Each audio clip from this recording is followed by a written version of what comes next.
right side, it will be Erickson to take it out of bounds along the baseline. In the lane, Scharf rolls right side, catches it underneath the basket, lays it up and in. Warriors run a nice inbound set. The early lead here at 10-4. Dahl in the offensive end, looking for Mejia at the high post, gets it on the elbow. Wide open is Rios, drives left side, up and in, uses the right hand. Backdoor cut by Rios, and the Pirates back within one. Erickson brings it back over, cutting through Royer. Wide open, scores the layup, slicing through the right side. Warriors quickly answer with 12 seconds left in the third, 31-27. It was a ball game for 4 quarters, but Central closes it out on a 9-2 run. And the Warriors pick up their 4th win, defeating a game Postville team tonight by a final score of 42-33. Hammersland, right wing, that's Mason Lone, deep right corner, lines up the 3, rattles around, got it to stay down. And the Warriors lead by 9 here early at 19-10. Backcourt area.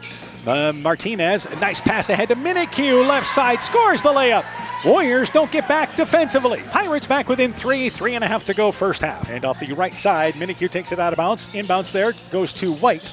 Back in the corner to Minikue, right back to White. White pump fakes in traffic, takes up the shot. Good straight up defense by the Warriors, no good. Minikue the rebound, put back. It is up, it is in. Fouled, count the basket. And the Pirates now lead by 6. Isaac Lone, middle of the lane, Zittergrain just cuts right down to the basket. Scores the right-handed layup. We're tied with 6 minutes to go. Nice inbound set run by the Warriors. The Warriors went on a 13-0 run late. Pirates hit a three-pointer at the buzzer to close the gap, but it ends up being a Central win. 60-50. The Warriors victorious here over Postville as Central picks up victory number 3 on the season.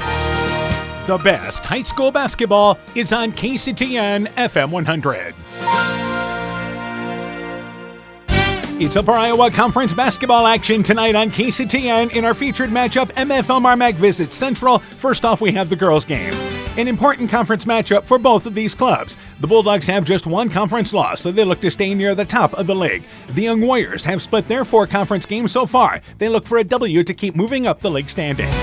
It's game 1 of 2 with MFL MarMac and Central. The Chalk Talk for our girls game coming up next on KCTN FM 100.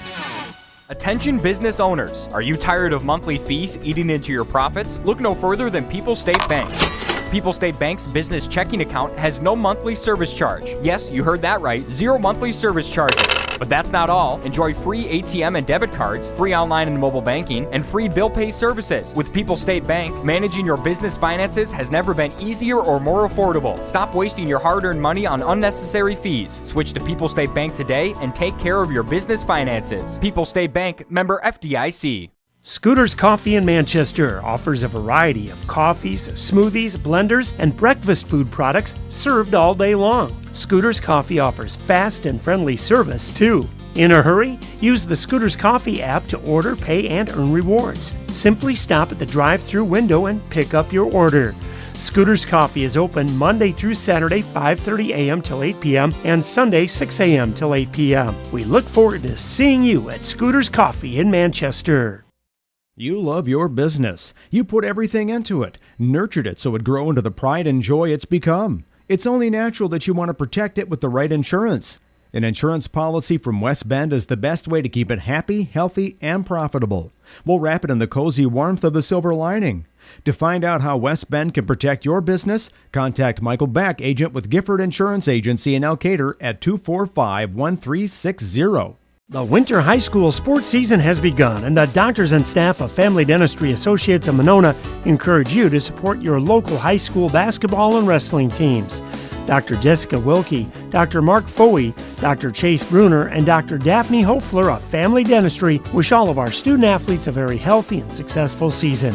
Call 539-4651. Family Dentistry Associates of Monona, where health-changing smiles are created.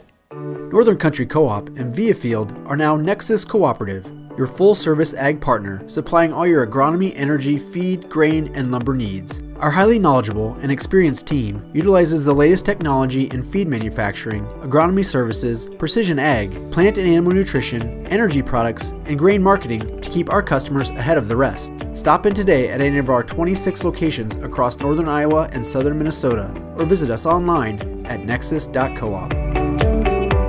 Brought to you by locally owned and operated NEAT, proudly providing high-quality internet, television, and telephone services at the speed of light to businesses and homes in Northeast Iowa. NEAT also provides computer and network services as well as business phone system sales and service. For more information, visit NEITEL.com or call 877-638-2122. NEAT, connecting you now. Bulldog Warrior Basketball is brought to you in part by Community Insurance of Iowa Hometown Agency in Monona, Auto, Home Business, Crop Farm, and Life, Smitty's Oil and Tire in Monona, Garden View Place in Monona, Nick's Excavating and Kane Construction in Farmersburg, Tia K. Cahoon, your Napa dealer in Monona, TD Sports Bar Grill in downtown Elkader, Growl Logs and Lumber in Elkader, Timber is a Crop, Harvest Wisely, and by LTI & Sons Water Conditioning, your Connecticut dealer in Postville. We begin the Chalk Talk for our girls game. We're joined by MFL MarMac girls basketball coach Brian Bugenhagen. Coach, her team 3-3, 3-1 in the conference. Last Tuesday night handled Southwind 44-14. Tell me about that game. Yeah, I thought that was our best defensive performance of the season. You know, we allowing them only 14 points for the whole game. I think only 2 points in the fourth quarter. I just thought our defensive intensity and led to some, fast breaks for us, and I thought overall we had some other kids kind of step up and had good scoring all around, and got a lot of kids to play, so it was a good effort for us. All right, let's talk about starting a lineup now for your team tonight. Yep, so we'll go with our seniors, Ava Kishman and Autumn Shaw, Emmy Wickner at the point guard, Emma Driscoll at guard, and probably be Casey Pika at the other guard tonight. All right, and some kids contribute off the bench, too. Yep, Corey Keener will come off the bench. Sam Ruff. Those are kind of our two girls that come off the bench. And then, Evie Fritz will spare us some minutes. So that's kind of who we look to bring some energy up the bench for us. All right, turning our attention to Central, what do you know about the Warriors? They're a young team, and I'll be honest with you, I think Mark's done a really good job with them.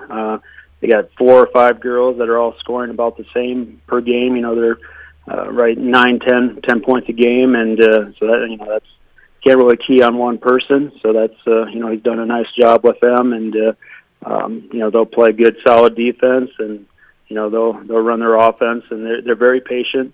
I've seen some teams try to press them a little bit, and I think they just have handled themselves very well so far this season. Keys in the ball game for MFL MarMac, then, what do you have to do? I think we just need to be a little more patient on offense. I think if we play good, solid defense, I think will lead us to some easy buckets. But, probably got to stay out of foul trouble. Seems, I don't know what it is, but every time we come to Elkader, we seem to get in foul trouble. But, just play good, solid basketball. I think if we do that, we'll be where we want to be at the end of the night. All right, Coach. Good luck to you in the ball game. We look forward to talking to you later on tonight. All right. Thanks, Dan. Yes, MFL MarMac girls basketball coach Brian Bugenhagen on his Bulldog team. Chalk Talk continues after this. Boisier Lumber Company in Guttenberg and Elkader, your do-it-best rental center, handles Midland garage doors for residential, commercial, and agricultural needs. Midland Steel garage doors provide the best all-around value when appearance, security, durability, and low maintenance are desired. Boisier Lumber and Midland Doors take pride in providing their customers with top-quality products and superb customer service. Contact Boisier Lumber in Guttenberg and Elkader, your do-it-best rental center, for Midland overhead doors sales and service. TNT Power Sports sells and services all makes and models of UTVs and ATVs. We have a nice selection of clean used units available along with new units. Contact Brian, Sawyer, or Tracy for your next UTV or ATV purchase. To keep your UTV or ATV in top-notch condition for work or play, schedule your service work with Brian or Nathan by calling 563-245-1100 or stop into TNT Power Sports north of Elkader on Highway 13 for all your sales or service work. No trip to Northeast Iowa is complete without a visit to the Turkey River Mall in Elkader. Browse and shop through 4 levels with over 14,000 square feet of purely unique shopping. You'll discover an eclectic mix of old and new, including antiques, jewelry, high-end and resale clothing for kids and adults, furniture, art, books, toys, crafts, rocks and minerals, and think custom apparel. Visit our updated website at turkeyrivermall.com or like and share our Facebook page. Stronger, farther, faster. It all starts with good nutrition. Clayton County Farm Bureau is proud of our livestock farmers who provide high-quality protein needed to fuel our young athletes. The ultimate pre- and post-game fuel-up can be found in meat and dairy foods grown right here. Meat and dairy are natural sources of essential vitamins that support health, energy, and performance. We know our student athletes are the real deal, and Iowa's livestock farmers are committed to helping them reach their goals. To learn more, visit realfarmersrealfoodrealmeat.com. For generations, local farmers have trusted Freedom Bank to provide the financial backing they need to succeed. We have a long tradition of empowering success, and that continues today. We offer competitive financing options at competitive rates, whether for equipment purchases, building construction, land purchases, or operating capital. Visit one of Freedom Bank's experienced ag loan professionals in Elkader, Monona, Postville, and Waukon, or online at freedombnk.com. Member FDIC, Equal Housing Lender. When I started out in the car business, my dad gave me some good advice. Hi, it's Forrest Brown with the Browns family of dealerships. What my dad told me is when you sell someone their first car, you need a good sales department.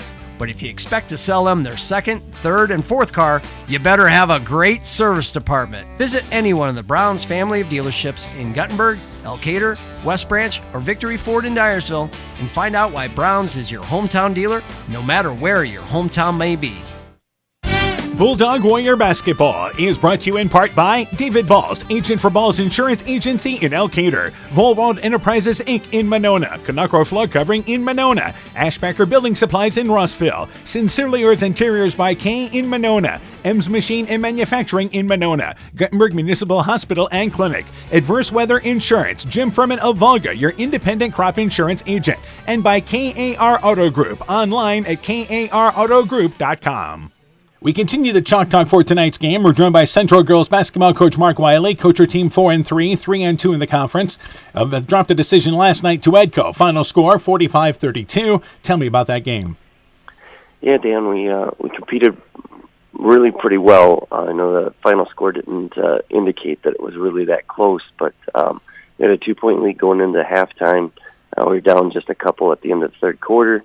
Again, fourth quarter ended up being the difference in the game, but defensively we did a pretty good job on their two best players. Their best player did score 20, but at the same time we took away things from them defensively. We did a really good job of rebounding the basketball for the most part. In the fourth quarter we got a little tired and did not rebound just as well as we probably should. So I know you guys continue as a young team, continue to take progress forward. Let's talk about starting a lineup first off for your team tonight. Yeah, we will start Riley Erickson along with Oakley Armstrong and Blaise Scharf as our guards, and then we have Katie Royer and Layla Emberson as our forwards. All right, I know some kids contribute off the bench for you. Yeah, it's been a mix of different kids. We have 6 kids that come off the bench. Natalia Singleton last night did a good job for us defensively coming in as a freshman for us. Maya Gregerson and Peyton Standard see some minutes. And then we also have Ella Frieden along with Lila Burns and Raylan Conner. All right, let's talk about MFL MarMac. What do you know about the Bulldogs? They do a good job of moving the basketball on offense, so we've got to identify where Emmy Wickner is. A lot of stuff runs through her, so we got to try to limit her progress to the hoop is what I'm trying to say. As well as inside, they have 2 pretty decent post players, and we have to make sure that we rebound tonight. Some of the other keys in the ballgame for your team. Well, I think shooting percentage is something that's kind of apparent that we don't do a great job of, always squaring up to the hoop and, making sure that we are getting the best shot in the possession. I think last night we got the shot clock under 10 seconds one time, which shows that we put the basketball up a little quick sometimes. On the other side of that, though, we also made some turnovers last night that we just can't do, passes, things like that we have to do a better job of taking care of the basketball. All right, Coach. Good luck to you in the ball game. We look forward to talking to you later on tonight. All right, thank you, Dan. Yes, Central Girls Basketball Coach Mark Wiley and his Warrior team. Chalk Talk continues after this. This is Chris Holbert, General Manager of Hall Roberts Son Incorporated in Postville. We would like to wish the area student athletes both a safe and successful sports season. We have been a community-based company since 1864, servicing and supporting the area ag industry with products necessary for daily success. We look forward to continuing to serve and support both the ag industry and high school athletes in our surrounding communities. Thank you and good luck from the families at Hall Roberts Son. Hey sports fans, take a time out and call Garms Financial Services. Their team of agents can show you how to save money on all your insurance needs with Grinnell Mutual. Whether you need auto, home, farm, health, crop, or business insurance, Garms Financial Services has you covered. You'll also receive quality protection, expert advice, and local friendly service. Call Brian Buchenhagen, Cheryl Wagner, Emily Bazin, or Kayla Olson today for a free competitive quote. Garms Financial Services in Elkader, your trusted choice agency. Top Gun Customs knows that the insurance company wants you to do all the work for them. They want you to download the app, take the pictures, upload them, then they want you to accept the paltry check they think will repair your vehicle. No, no, no. Top Gun writes an accurate estimate, takes the photos, and explains the repair process to you. Let Bob and the guys take all the worries out of your repairs. Call Bob or Nancy at 563-964-9899 at Top Gun to schedule your repair today. The Woodland Eye Clinic in Elkader and West Union are proud sponsors of high school sports. We are committed to bringing our patients the highest level of total eye care with detailed one-on-one attention. Our offices offer the newest technology and equipment with a professional team of experienced staff that is committed to you. Call us today for your next total eye care appointment. The Woodland Eye Clinic in Elkader and West Union supports all of our local athletes taking the field or court this season. Our laboratory continues to offer community wellness blood testing at a low upfront cost to help save you the cost of high health insurance deductibles. This is Katie Bruning, lab manager at Veterans Memorial Hospital. Choose from our menu of wellness tests to help you monitor your health, then share the results with your provider. No doctor's order is required. Call us for an appointment. Exceptional caring people, Veterans Memorial. Inspiring changes to a happier, healthier you is what they do at Clayton Drug, now offering free delivery of prescriptions to the Monona area. To find out more, call 563-245-2530. Clayton Drug can help you transfer your prescriptions quickly and easily to their pharmacy. Clayton Drug is committed to helping you achieve the highest quality of life possible. Clayton Drug, connecting the communities of Elkader, Strawberry Point, and Sumner to serve all in between. Bulldog Warrior Basketball is brought to you in part by Thompson Construction and Monona Overhead Door, TJ's Pizza in Monona and Claremont, Myers Auto Service in Monona, Clayton County Recycling of Monona, the Loena Savings Bank, member FDIC, Elkader Chiropractic Center, Dr. Jamie Hammersland, Innovative Ag Services in Elkader, Monona, and Waukon, Norby's Farm Fleet in Northeast Iowa, Bacon Concrete in Postville, and by Furniture Showcase in Olwine, lighting showroom, flooring, furniture, and window treatments. Good evening once again, everybody. How you doing? Dan Barnes along with Coach Aaron Hammond. We welcome you back to Elkader. We were here Friday night, back here tonight, and it's an Upper Iowa Conference matchup as MFL MarMac and Central get together. First off, we have our girls game tonight, and this, as I'm joined by Coach Hammond, is an important game in the Upper Iowa Conference as we enter the final week of the first half of the season. And these two teams have a lot of history. I was looking it up today. MFL MarMac leads the series 21-3 since 2008. But Central has won 3 of the last 4. So in recent history, Central's been kind of running the show, but MFL MarMac's kind of running the conference right now. So this is a big showdown for both of these teams. MFL MarMac is the defending conference champ. They're 3-3 overall. They are 3-1 in the conference. Meanwhile, for Central, they are 4-3. They are 3-2 in the conference. And youth is the story for both of these teams. They are young. They are. You look at Central's lineup. They don't have a senior on the roster. You look at MFL MarMac's lineup. The 2 posts are seniors for them. They're their leaders, and I think they're going to have to lean on them tonight. All right, let's talk about, first off, MFL MarMac. They're led by sophomore Emmy Wickner in scoring, averaging 13 points a game, having an outstanding season. She is. She's having a great year. You add that with about 3 steals and about 3 assists a game, and she's just a full package for them defensively, leading to offense. But I think right after that, you've got Autumn Shaw, 6 points, 6 rebounds. You've got Ava Kishman, about 5 points, 7.5 rebounds. that's a great 1-2 punch in that high-low post. Yeah, and Emma Driscoll averages about 5 points a ball game, so they're really getting contributions from everyone. As a team, they have scored 43 points a ball game, but the problem has been only 8.7 assists and 18 turnovers.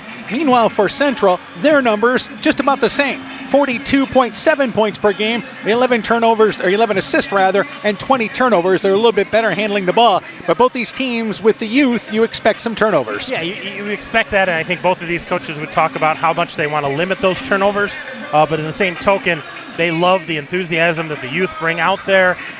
They're fearless on both ends of the court. Both of these teams aren't afraid to attack, to shoot, to go crash the boards. It's just kind of fun to watch those young girls play. We talked about the balance scoring for MFL MarMac, with Wickner the only one in double fingers, but for Central, they've been led by a couple of freshmen and junior, and Katie Royer, a junior, Blair Scharf, also a freshman, both of them averaging around 8 points a ball game, Briley Erickson averaging around 7 points a game, and again, they are without Maria Villareo for the rest of the season. She actually was the leading scorer on the team with 8.6 points a game, but the exchange student from Paraguay got injured, and then at the end of the semester, she'll head back home. Yeah, she's heading back home, but I think the surprise for them, the shining spot for them that they might not have expected is Layla Emberton. She's averaging almost 10 points, 6 rebounds. We saw her last week against Postal. She had 21 points, had a huge game for them, and really shined for them in the post against an undersized Postal team. And comes off the bench for Central and gives them a little size as well.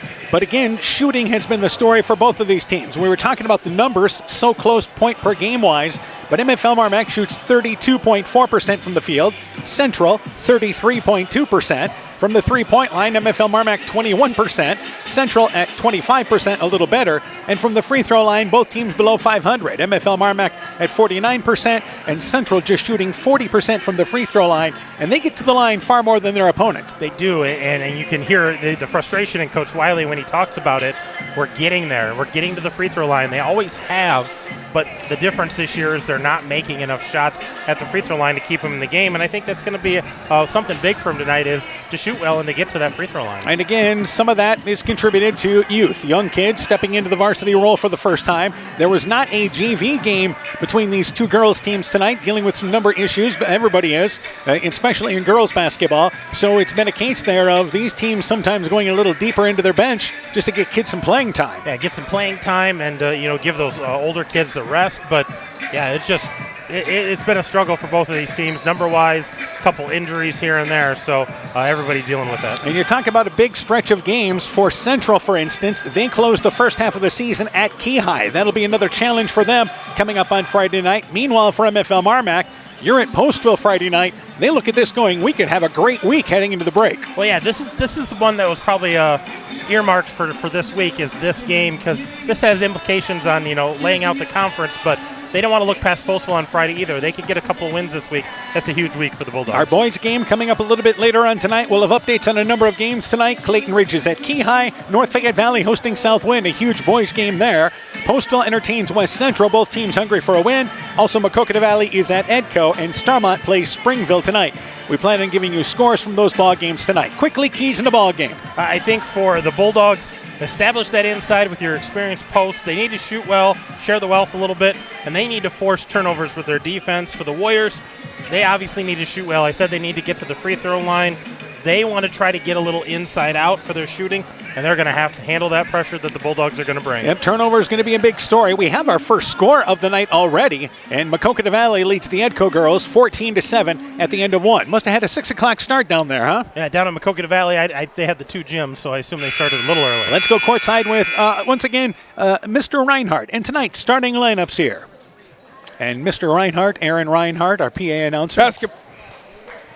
Basketball fans, welcome to tonight's Upper Iowa Conference basketball game featuring the Bulldogs of MFL MarMac and your Central Warriors. Throughout tonight's game, sportsmanship expectations of the Iowa Girls High School Athletic Union will be followed. It is the clear obligation of contestants, coaches, and spectators to practice the highest principles of sportsmanship and ethics of competition. Now, let's meet our starting lineups. For the Bulldogs, number 2, Emmy Wickner. And for the Warriors, a junior, number 2, Oakley Armstrong. And for the Bulldogs, number 20, Casey Pika. And for the Warriors, a sophomore, number 3, Briley Erickson. For the Bulldogs, number 21, Autumn Shaw. And for the Warriors, a freshman, number 5, Blair Scharf. For the Bulldogs, number 24, Emma Driscoll. And for the Warriors, a senior, number 12, Layla Emerson. Sorry, she's not a senior, I know that. And for the Bulldogs, number 30, Ava Kishman. And for the Warriors, a junior, number 20, Katie Royer. Coaching for MFL MarMac tonight, head coach Brian Bugahagen, assisted by Jess Schubert and Mike Driscoll. Coaching for Central tonight, head coach Mark Wiley, assisted by Emily Frieden. There you have it. Starting lineups, opening action. Coming up next. Hi, this is Cody from Torkelson Motors in Elgin and Walk-On. At Torkelson Motors, we believe that student involvement in activities is a great way to help grow our communities, and we are proud to help sponsor this game for your enjoyment. We've been serving Northeast Iowa since 1926 and appreciate the business that our customers have given us and the support they provide to our area schools and communities. So the next time you are in need of a new or used vehicle or a repair, stop into Torkelson Motors. We've been selling cars the old-fashioned way with a friendly smile and a handshake right here next door in Elgin and Walk-On. Being good at life means getting your finances together so you can focus on the moments that matter most. With over 175 years of expertise, New York Life Insurance Company provides you with benefits you can enjoy while you're, living. So give your local agents, Andrew Reimer or Troy Springer in both Guttenberg and Monona, a call. You can reach Andy or Troy at 563-252-2471. That's 563-252-2471. They can help you and your family be good at life. At Alameda Clayton REC, we provide more than energy. We also provide ideas to help you stay safe, especially during harvest season.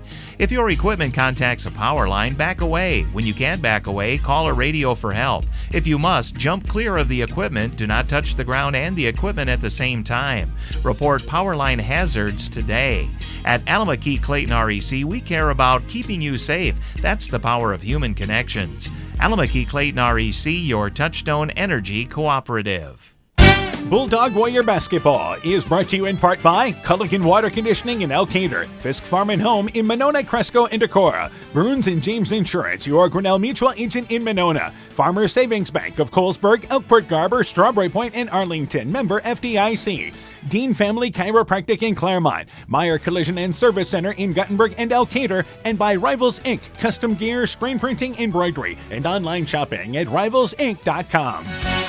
Game 1 of 2 tonight here in Elkader. Bulldogs wearing their away black uniforms. They've got the yellow trim on the shorts. They've got the blue numbers with the trim there in white. Bulldogs across the front. Central home white bottoms and tops there. They have the red Central across the front, the red numbers with the red trim. Starting this ball game out, Driscoll actually jumps for MFL MarMac. And I've seen this the last 2 times we played Monona. You notice where Emmy Wickner's standing. As soon as that ball goes up, she's going to step in front of the Central defender who they're tipping to and try to get that cheap steal and an easy bucket off of that. It's kind of interesting. They've run it to perfection a couple of times. And Layla Embertson in the starting lineup tonight jumps for Central, wins the tip. It's intercepted by Wickner. We are underway. Wickner drives in, throws up the shot to the right. It is no good. Central did a good job defensing that, but you called it. That's the play they were running. Central back in the offensive end. Royer ahead of the pack on a nice feed from Armstrong. Takes a left-handed contested shot. It is no good. And the rebound pulled down by MFL MarMac. Driscoll back on offense. Top of the key for 3. It's off the side of the rim, but Shaw gets the rebound. Rebounding obviously going to be a huge key in this ball game tonight. And Central comes out defensively here, and they are playing zone defense, but we've got a foul, and this is a reach-in committed by Central. I believe Erickson, the guilty party. And I think Erickson's looking kind of sheepish because she thought she had ball, but she's on the backside of that play, and a lot of times, whether you have ball or not, they're going to call the foul because of the reach around. And inbounds to Driscoll. Driscoll in the offensive end. It appears that Central here is running more of a box and one, or a triangle and one.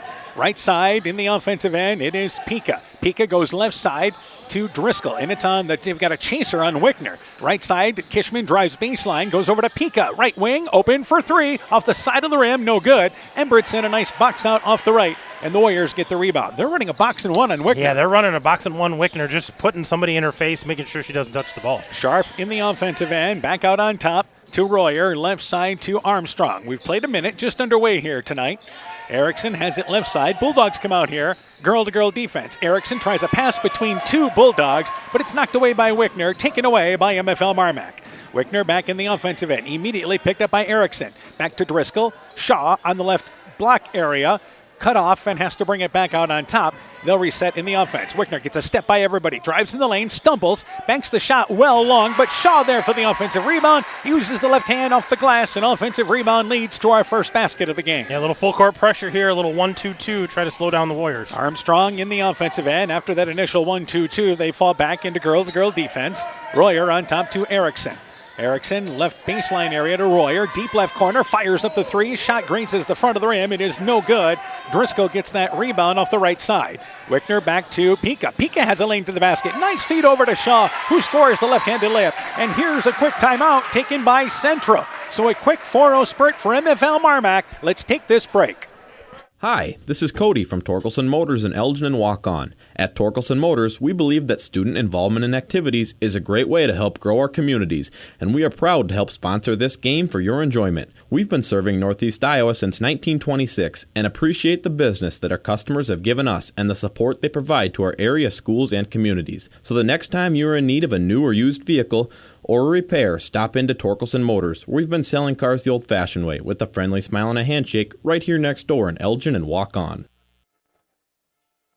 So welcome back to Elkader. That didn't take long. We've played 2 minutes and 3 seconds, and there is a timeout taken by Central as MFL MarMac has scored 2 baskets, point-blank range off the left side. Yeah, just good unselfish offense by the Bulldogs. Scharf inbounds to Erickson. Erickson goes back left side to Armstrong.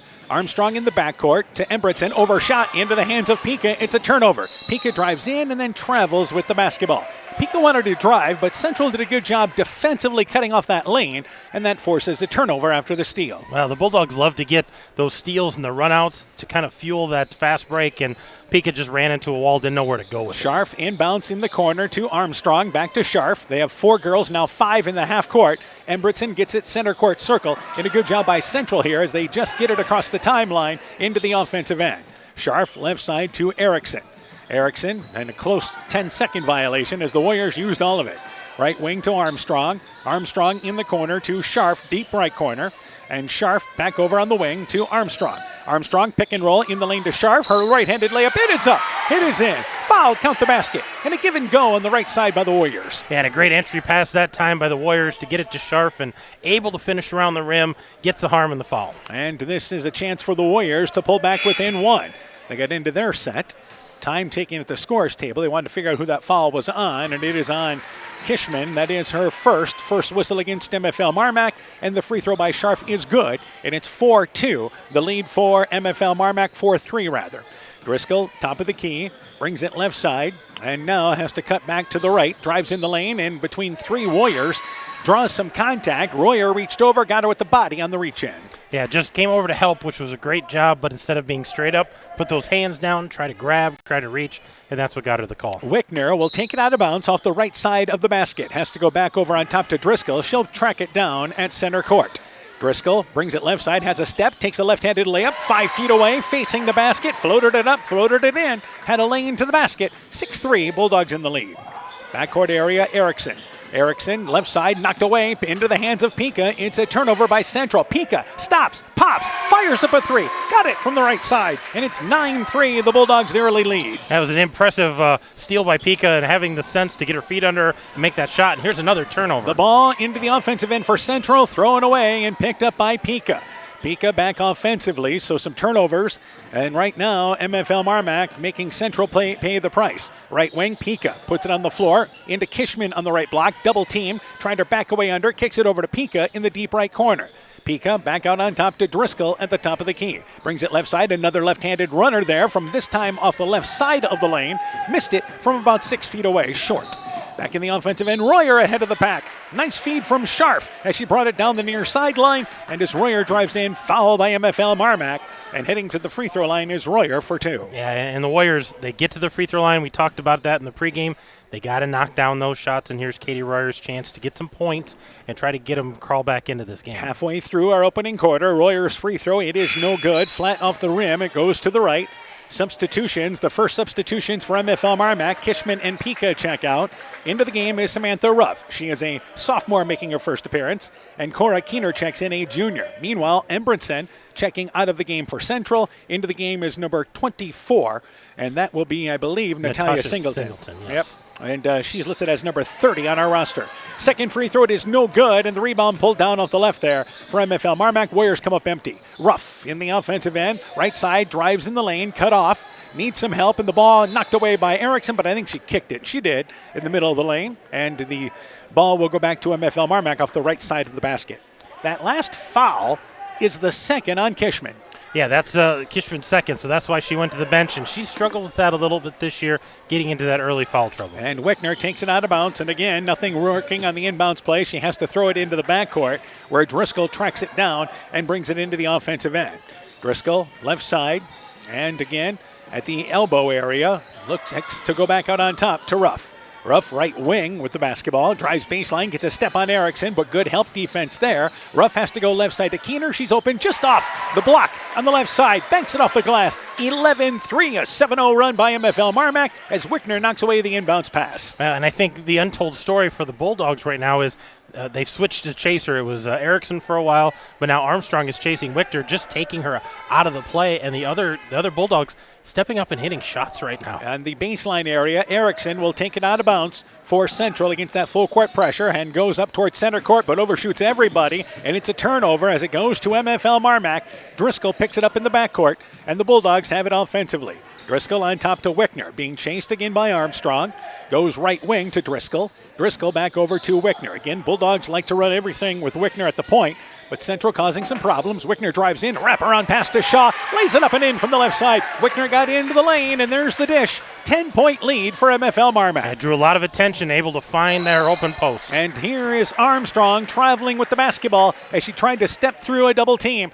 And the Warriors plagued by MFL MarMac and their pressure defense. Yeah, that's the sixth turnover for the Warriors 5 minutes into this ball game, and they're just struggling now to get it into the front court. Layla Embretson will come in for Central. And now I believe we're going to have another timeout taken by the Warriors. 3:03 left in the opening act. It is 13-3. Bulldogs in the lead. Let's take this break. Strawberry Building Supply offers all your building materials for residential and commercial projects. Whether you're building from the ground up, remodeling your home, or a weekend project, we have the materials you'll need. We are an authorized Milwaukee dealer for all your Milwaukee tools. Strawberry Building Supply also has everything you'll need for your pets and livestock. Stop into Strawberry Building Supply today at 413 West Mission Street, Strawberry Point, or call 563-933-4579. 13-3, MFL MarMac in the midst of a 9-0 run right now, and the second timeout used by the Warriors. Yeah, Coach Wiley just trying to regroup and figure out what they're going to do against this press. And they will take it out in front, MFL MarMac will, in front of the Central bench. Into the ball game for them is number 11, Evelyn Fritz, a freshman, checking in during that break. Meanwhile, Shaw checked out. Top of the key, Fritz with it at the elbow, open, takes that left-handed shot off the left elbow, hits the shot from 15 feet away. This is an 11-0 run by MFL MarMac. Yeah, that was a big shot by Fritz coming off the bench and knocking it down cold. And here's Singleton trying to beat the pressure back to Embretson, but they've got to hurry as Embretson's in the backcourt, and there's a 10-second violation. So again, they asked Embretson to help them out, but what happened is she ended up being there left alone in the backcourt. Yeah, and she can handle it and get it up in the front court, but she's not a guard. She's not going to hurry and get that across. She's going to take her time getting there, and just ran out of time. And MFL MarMac's pressure does it again, gets another turnover. Fritz inbounds to Wickner. She drives underneath, wraparound pass to Keener. Shot from the left block, just off the left side, flat off the back of the rim. Central gets the rebound. 2.5 left in the half, and Erickson ahead of the pack is Singleton, but too strong with the layup off the right, misses the shot, and the Bulldogs quickly back into the offensive end. 15-3, MFL MarMac in the lead. Kishman on the right block, backs her way down, goes to the middle, banks it up and in. Took a strong move towards the middle of the lane, then banked it off the glass with the right hand. It's 17-3. And she was demanding that ball, too. She had a good post-up position and wanted that ball. Armstrong in the backcourt, back over to Scharf, and again, they've got to hurry, but they do get it into the offensive end just before the 10-second violation. Scharf trying to go on top to Erickson, and a reach-in foul committed by Fritz. So MFL MarMac doing this with their defense. Yeah, absolutely. This is all being fueled by the defense, and a couple more subs here for the Bulldogs. Looks like Pika and Driscoll going to be back in. Cora Keener and Wickner's going to take a break here. Also, well. Central will check out Blair Scharf, and into the ballgame for them is Katie Royer. That last foul is the third team foul on MFL MarMac. Inbounds, Royer in front of the MFL MarMac bench, goes near side to Singleton. Singleton back out on top to Erickson, and Central trying to get into their offense. Right side, Armstrong with the basketball. Armstrong looking for a cutter. Right side, cut off there to Embretson in the deep right corner. They'd like to get Embretson in the lane on a cut. Armstrong, right side, they go pick and roll. She's covered on top to Singleton as the shot clock approaching 10 seconds. 90 seconds left here in the half. In the first quarter, I should say. Erickson drives baseline, wraparound pass, knocked away. It's intercepted by Kishman, ran into some trouble, and the Warriors turned it over yet again. Yeah, just not able to get anything flowing offensively. No way to get any lanes to the basket. Pika left wing with the basketball for the Bulldogs, and brings it left side, takes a little floater, up and in from just off the lane from 10 feet away. Hit that floater, 19-3 in what is a 15-0 run with a minute left here in our first quarter. Erickson back across the timeline offensively. Back out on top to Royer. Royer's been hanging on three for quite a while. Armstrong with it right side. Baseline area to Embretson. Embretson behind the arc. Looking for Singleton. Kishman knocked to the floor through a pick. Embretson brings it on top to Armstrong. Armstrong, corner to Singleton. Shot clock, by the way, is down to 6 seconds. So Embretson has it left side, trying to spin her way through. They've got to hurry. Singleton just throws up a three, deep right corner. It is no good. Aired it out, and Pika gets the rebound. Had she not shot it, it would have been a 35-second violation. And the Bulldogs can hold for one if they want to, but they're going to look for an open shot here if they can get one. Ruff with 20 seconds to go. Goes off a pick left side. Wrap a pass in the lane to Kishman. Back over right wing to Fritz. She drives in. Little left-handed hook shot. 8 feet away. Driving in. Hit the one-hander. 21-3 now. The Bulldogs in the lead. Backcourt area. It is again Armstrong. 4 seconds to go. Center court gets it to Erickson, and Erickson is fouled. And the foul on Fritz, her second.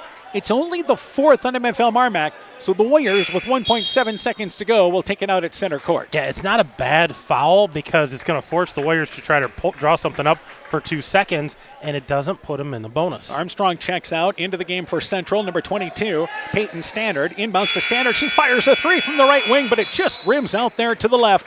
And the opening quarter comes to an end. Bulldogs close the quarter on a 17-0 run. They lead 21-3 at the end of one. Let's take this timeout. You're listening to high school basketball from KCTN Sports. Mom, yeah, put that on my to-do list. There is more and more on my to-do list every day. I can hardly keep up, and I have to make sure everyone is paid. But who has time for the bills? You know who can help with that? Who? Elkader Tax and Bookkeeping. They not only do taxes, but specialize in bookkeeping services as well. Has your to-do list gotten too long? Want help? Give Elkader Tax and Bookkeeping a call at 563-245-2154. Bulldog Warrior Basketball is brought to you in part by Community Insurance of Iowa Hometown Agency in Monona, Auto, Home Business, Crop Farm, and Life, Smitty's Oil and Tire in Monona, Garden View Place in Monona, Nick's Excavating and Kane Construction in Farmersburg, Tia K. Cahoon, your Napa dealer in Monona, TD Sports Bar and Grill in downtown Elkader, Growl Logs and Lumber in Elkader, Timber is a Crop, Harvest Wisely, and by LTI & Sons Water Conditioning, your Connecticut dealer in Postville. So we've played one quarter. Great start for MFL MarMac, leading by a score of 21-3. And let's go through our first quarter stats. First quarter shooting, MFL MarMac was 10 of 16, 9 of 13 from the field, 1 of 3 behind the arc. Didn't shoot any free throws.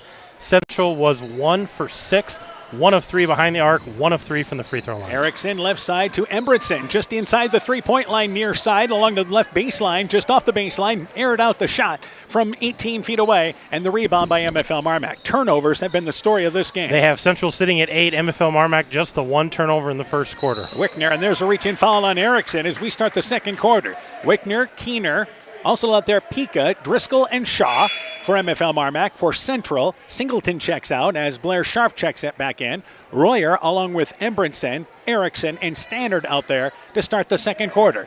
Bulldogs lead by a score of 21-3. MFL MarMac facing that box and one. Erickson with her second foul, still guarding Wickner, and she does a nice crossover, drives in from the left side, but leaves the shot short. Wedged it between the rim and backboard. Here's Erickson, rifles it ahead to Embretson, and she scores the layup off the right side, and now a timeout taken by MFL MarMac. That stops the Bulldogs' run, but they lead 21-5. Timeout by the Bulldogs. Let's take this break. Alpine Communications believes connected communities become thriving communities. We are the local telephone company that became a 21st century communications provider. Alpine provides internet, television, cellular security, and telephone too. We promise personal, timely, reliable service from people who live here. When you choose us, we all thrive. Connect with Alpine Communications today. Click alpinecom.net or call 563-245-4000. MFL MarMac uses their first timeout after a basket in transition by Central, and I think part of the conversation is getting back defensively. Yeah, that was just a kind of slow getting back and an easy bucket for Central, and I think some frustration on Coach Bugenhagen there. Just get back, fill that lane, and prevent that easy bucket. And Driscoll across the timeline. Central now out of the box and one, by the way, or triangle and one, and Driscoll loses the basketball, taken away by Armstrong. Armstrong across the timeline to Embretson in the offensive end. Left side to Standard, drives baseline and a blocking call on Pika. Pika just kind of slid over as Standard tried to drive baseline. That is the first whistle against MFL MarMac this quarter. Yeah, for as quick as they were on defense that first quarter, MFL MarMac just late getting out to shooters this quarter so far. And off the left side, Scharf inbounds to Standard in the near corner. Back over to Armstrong. Armstrong, top of the key. Bulldogs again playing girl to girl throughout. Scharf in the offensive end, baseline to Embretson near the right corner. Embretson looking for a cutter through, but MFL MarMac doing a good job fighting through the picks. Right wing, Royer on top to Armstrong. Shot clock, by the way, at 15. So when the Warriors been able to run their offense, they've been going deep into the clock. In the lane, Scharf gets it on the right block. Right side to Standard. Her 18-footer off the back of the rim, no good. Driscoll gets the rebound off the left for the Bulldogs. It is one and done for Central. Wickner, crossover dribble, goes between everybody, facing the basket, banks it up strong from 5 feet away as she tried that aggressive move to the inside. Scharf, the rebound for the Warriors. Yeah, I thought maybe let's beat the box and one, nobody on her, trying to attack the rim there. And left side, Scharf in the offensive end, and a crossover dribble, wants to drive in, kicks it left side to Standard, left baseline for three, banks it long, and the rebound pulled down there by Royer off the right side. Saves it back over to Armstrong. Armstrong, deep right corner, on top to Embretson. We reset the shot clock with that shot. Embretson back over to Standard. Standard with it and feeds it back to Scharf. Scharf, crossover dribble, kicks it in the corner. That's Royer, baseline for three. It's off the front of the rim. Rebound kicks to the left, and Wickner uses her speed to beat everybody to it. Wickner back in the offensive end. Takes it the length of the lane, hands it over to Shaw. Back over left side. Pika left wing for three off the front of the rim. Grazed the rim, and Wickner gets the rebound. Back over to Driscoll. She's open. Baseline 15-foot shot. That's off the back of the iron, and the rebound kicks to the right, and it's picked up by Embretson for the Warriors.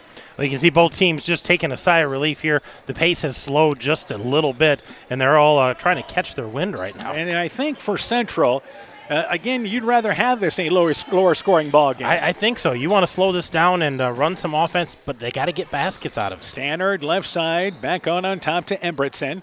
3 minutes into our second quarter. It is 21-5, MFL MarMac in the lead. Scharf takes a tough shot leaning into the lane, backs it up and in from about 10 feet away, just leaned between two defenders and got the kiss off the glass. I think they're going to have to try to create like that if they want to get back into this ballgame. Wickner back offensively. Central, by the way, 1-2-2 defense as Wickner brings it right side in the lane to Keener. She's open inside the free throw line. 15-footer, banks it long. Shaw, another offensive rebound. Put back no good, but draws contact. And Shaw has made a living off the left side of the basket for the Bulldogs. Yeah, she's been working that block all the way up to the free throw line and back down and just getting those easy rebounds on the backside with a good position. She seals that girl off nicely and gets that easy kiss off the edge of the glass. Shaw's free throw kicks to the left rather. It is no good. Substitutions, Erickson back in. Standard checks out for Central. Pika and Keener check out for MFL MarMac as Ruff and Kishman back into the ballgame. And the second free throw being eyed by Shaw, who's used her left hand strong from the left side, but shoots free throws right-handed, of course. Second free throw, it is good. Bulldogs up by 15 at 22-7 right now. And again, the full court pressure continues. Scharf in the backcourt, left side to Armstrong. Erickson brings it across the timeline offensively, but traveled with the basketball as, again, the Bulldogs double-teamed her as she got towards center court. Yeah, and it's interesting, the setup of this. They've got Autumn Shaw back deep as one of the posts, but they've got Ava Kishman, the other post, in the front of this press and using her length to really disrupt things up front. She's doing a nice job being aggressive. Scharf, by the way, now plays the top of the 1-2-2 for Central. Right wing, Ruff with the basketball in the lane to Kishman. Double teamed on the block, flips it on top to Driscoll, who drives in and throws up a shot from about 10 feet away, just near the left side of the lane, and bailed out by contact. Would have been a tough shot, but she'll go to the free throw line for two. Yeah, I think one more pass there. They had Wickner out on the wing. She could have knocked down that shot, but Driscoll trying to get that contact, throw it up there, get a couple of free throws. And Driscoll's free throw off the back of the rim, it is no good. That foul committed by Armstrong, that is her first. It is the third team foul on Central. Driscoll's second free throw being eyed now, and second free throw on its way, no good, in and out, but Shaw had a hand on the offensive rebound, but could not control it. It ends up being picked up by Armstrong off the left side. So Erickson across the timeline, halfway point of our second quarter, 15-point Bulldog lead. In the corner, it is Scharf, deep corner, near side, over to Royer. Royer off a pick, cut off on the baseline, back to Scharf on the block, double team, feeds it over to Embretson, who swings it right side to Erickson. Takes a deep three, step behind the arc, circled around, touches every part of the rim, and hits the back of the rim and then slides through. She certainly got the hometown bounce there. That was a friendly roll. I thought that was going to kick out. And it is now a 12-point lead for MFL MarMac. So back offensively, it is again Bulldogs with it right side. On top to Driscoll. Driscoll left wing, Wickner open left side for three. Got it from the left wing. And the Bulldogs answer with a three of their own to go back up by 15.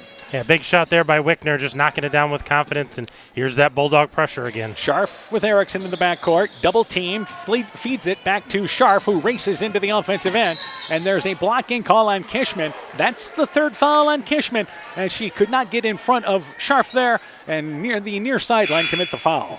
Yeah, and that's going to put her, I believe that's her third foul if that's against Kishman. So she's going to go to the bench, and she's probably going to be there for the rest of this quarter. We have a score to pass along. Clayton Ridge girls lead Key High 10-9 at the end of one. Good start by Clayton Ridge at Key High tonight.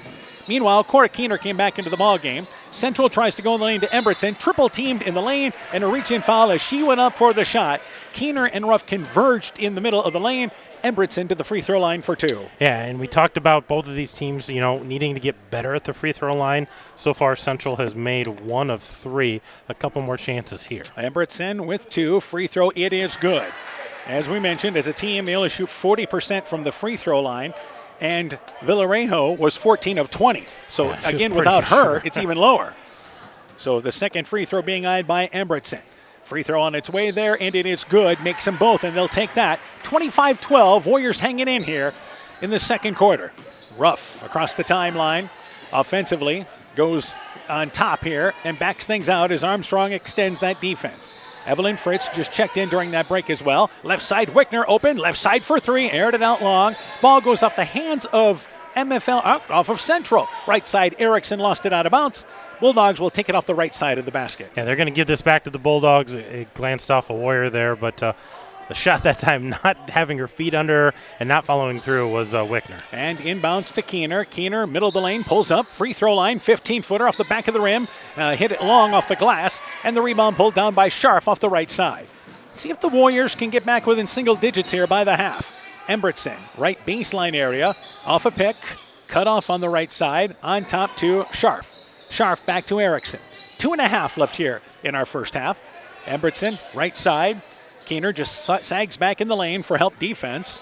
And back to Scharf with the shot clock at 10. Again, deeper into the clock. Embertson drives in, pulls up, 8-footer, long off the left side, and the ball goes out of the hands of Erickson left side after the right side floater by Embertson was long, and the ball goes back there to MFL MarMac. Looks like Keener and Fritz are going to check out. Yep. Driscoll and Pika back in for the Bulldogs here, and they kind of got quiet offensively here in the second quarter. Only got 4 points after putting up 21 in the first. Yeah, led 21-3 at the end of one, and it's 25-12 right now. So Driscoll, right wing to Pika. Back over to Driscoll. Left wing area, rough open. Left wing for three. It's off the back of the rim. Bounces twice, goes up, and slides right on through. Well, she got a hometown bounce on the road.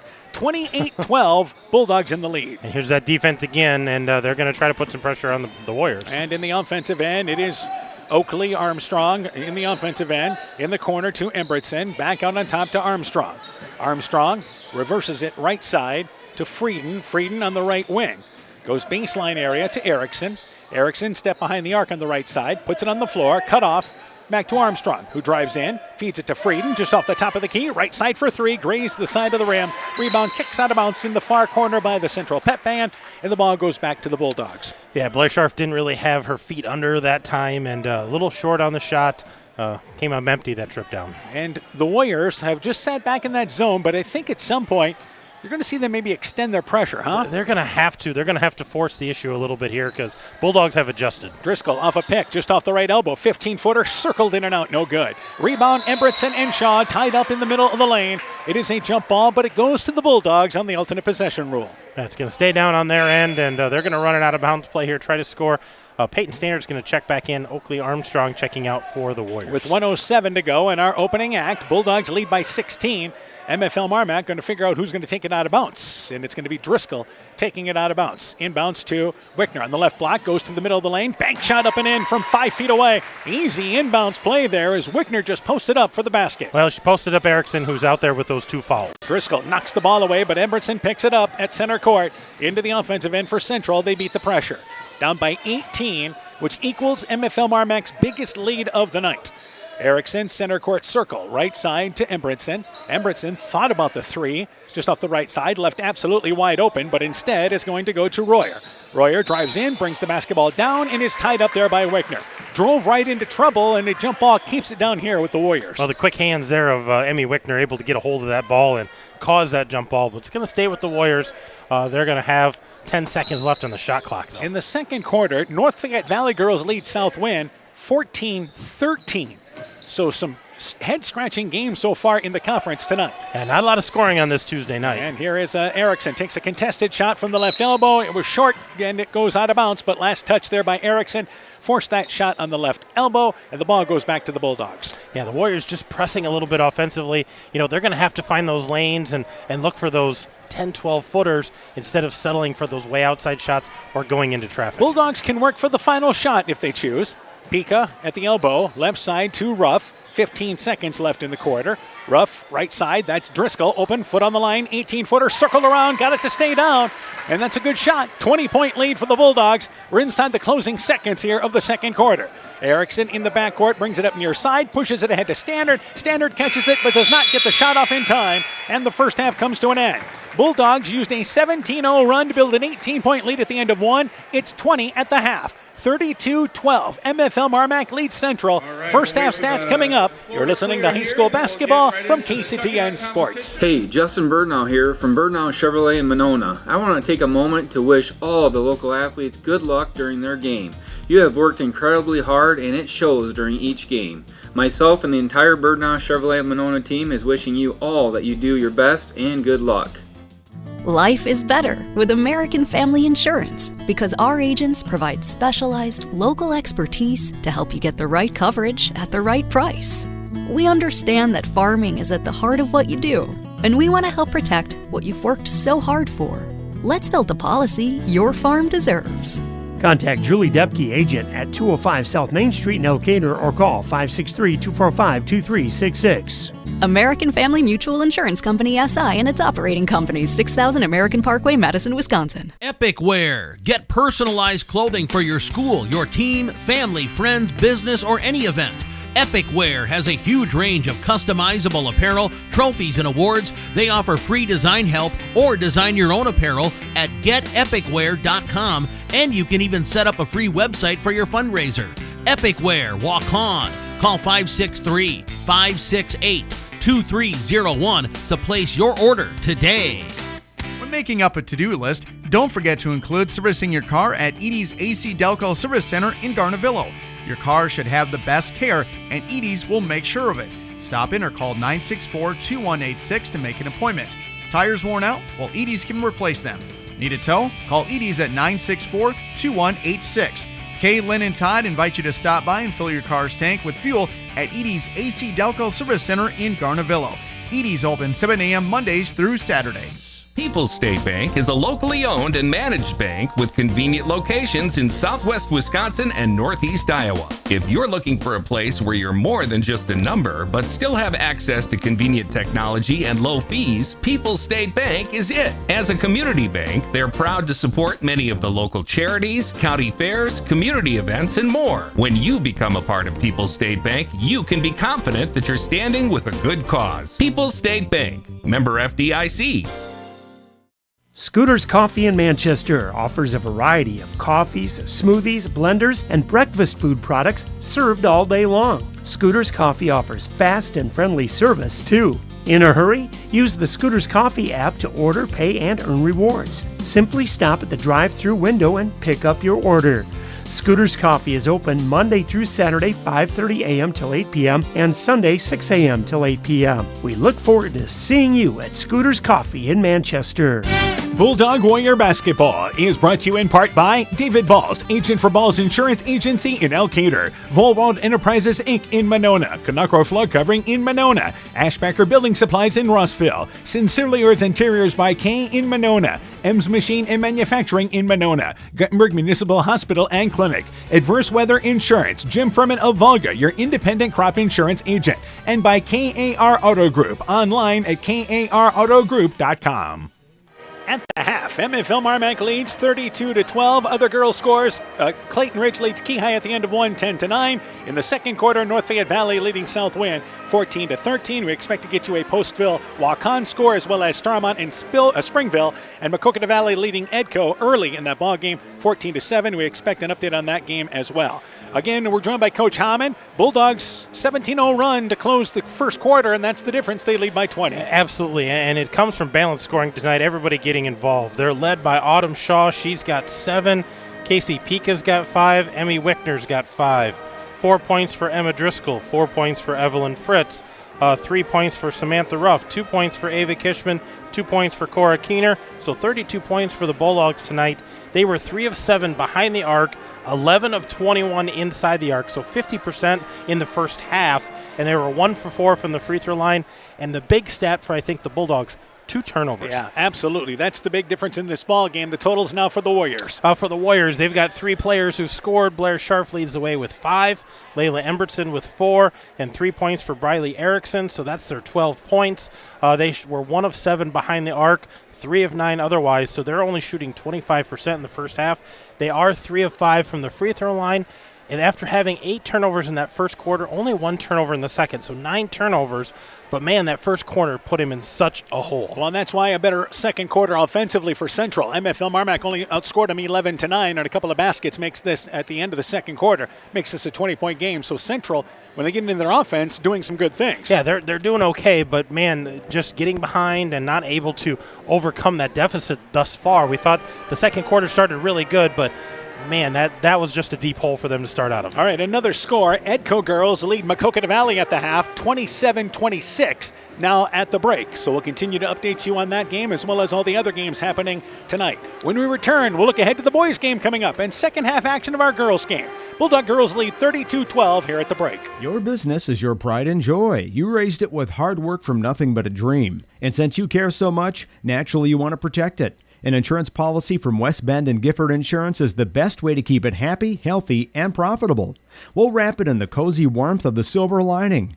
To find out more about a business insurance policy from West Bend, contact Michael Beck, agent with Gifford Insurance Agency in Elkader at 245-1360. The winter high school sports season has begun, and the doctors and staff of Family Dentistry Associates of Monona encourage you to support your local high school basketball and wrestling teams. Dr. Jessica Wilkie, Dr. Mark Foey, Dr. Chase Bruner, and Dr. Daphne Hofler of Family Dentistry wish all of our student athletes a very healthy and successful season. Call 539-4651. Family Dentistry Associates of Monona, where health-changing smiles are created. Northern Country Co-op and Viafield are now Nexus Cooperative, your full-service ag partner supplying all your agronomy, energy, feed, grain, and lumber needs. Our highly knowledgeable and experienced team utilizes the latest technology in feed manufacturing, agronomy services, precision ag, plant and animal nutrition, energy products, and grain marketing to keep our customers ahead of the rest. Stop in today at any of our 26 locations across northern Iowa and southern Minnesota, or visit us online at nexus.coop. Brought to you by locally owned and operated NEAT, proudly providing high-quality internet, television, and telephone services at the speed of light to businesses and homes in Northeast Iowa. NEAT also provides computer and network services as well as business phone system sales and service. For more information, visit NEITEL.com or call 877-638-2122. NEAT, connecting you now. Boisier Lumber Company in Guttenberg and Elkader, your do-it-best rental center, handles Midland garage doors for residential, commercial, and agricultural needs. Midland steel garage doors provide the best all-around value when appearance, security, durability, and low maintenance are desired. Boisier Lumber and Midland Doors take pride in providing their customers with top-quality products and superb customer service. Contact Boisier Lumber in Guttenberg and Elkader, your do-it-best rental center for Midland overhead doors sales and service. Bulldog Warrior Basketball is brought to you in part by Thompson Construction and Monona Overhead Door, TJ's Pizza in Monona and Claremont, Myers Auto Service in Monona, Clayton County Recycling of Monona, the Loena Savings Bank, member FDIC, Elkader Chiropractic Center, Dr. Jamie Hammersland, Innovative Ag Services in Elkader, Monona, and Waukon, Norby's Farm Fleet in Northeast Iowa, Bacon Concrete in Postville, and by Furniture Showcase in Olwine, lighting showroom, flooring, furniture, and window treatments. At the half, MFL MarMac leads 32-12. We have our boys game coming up a little bit later on tonight. And the MFL MarMac boys actually have not played since a week ago, but they come into that ball game undefeated, 5-0. They are 3-0 in the conference, off to a tremendous start. Central dropped a hard-fought game to Edco, but this is a young team improved from a season ago. They're 3-3, 2-2 in the conference. It is part of a hectic week for Central because they've got Keyhigh coming up Friday night. Yeah, they had a great game with Edco last night. That was a 3-point ball game, and I think it was anybody's ball game up until the end. Big game tonight against MFL MarMac, and then Keyhigh, who's one of the perennial favorites as well. They've got them on Friday, so a big week for Coach Stramer and his Warriors. But a young team there. They'll bounce back tonight, and I expect they'll give their best effort. MFL MarMac, that big win a week ago against Southwind, that shows we're a player in the conference again. Yeah, they're in the hunt for sure, and that's going to be a big showdown when they play Keyhigh, and again when they play North Fayette Valley. Could be an interesting ball game because both of those teams are kind of headed for a big ball game. Yeah, and we will have that game shortly after the holiday break with MFL MarMac and North Fayette Valley. Those boys teams have to play twice yet, but it appears that in the conference it's Keyhigh, North Fayette Valley, Southwind, and MFL MarMac. Those four teams all battling, and Keyhigh is the team that, again, won the conference a season ago. Well, and we kind of talked about it as the season started. I think the winner of that, the boys' conference, could have one or maybe two losses because I think they're going to kind of beat up on each other. So, again, we'll continue to update you on our girls' game. We have another score, and this is now a final score, I believe.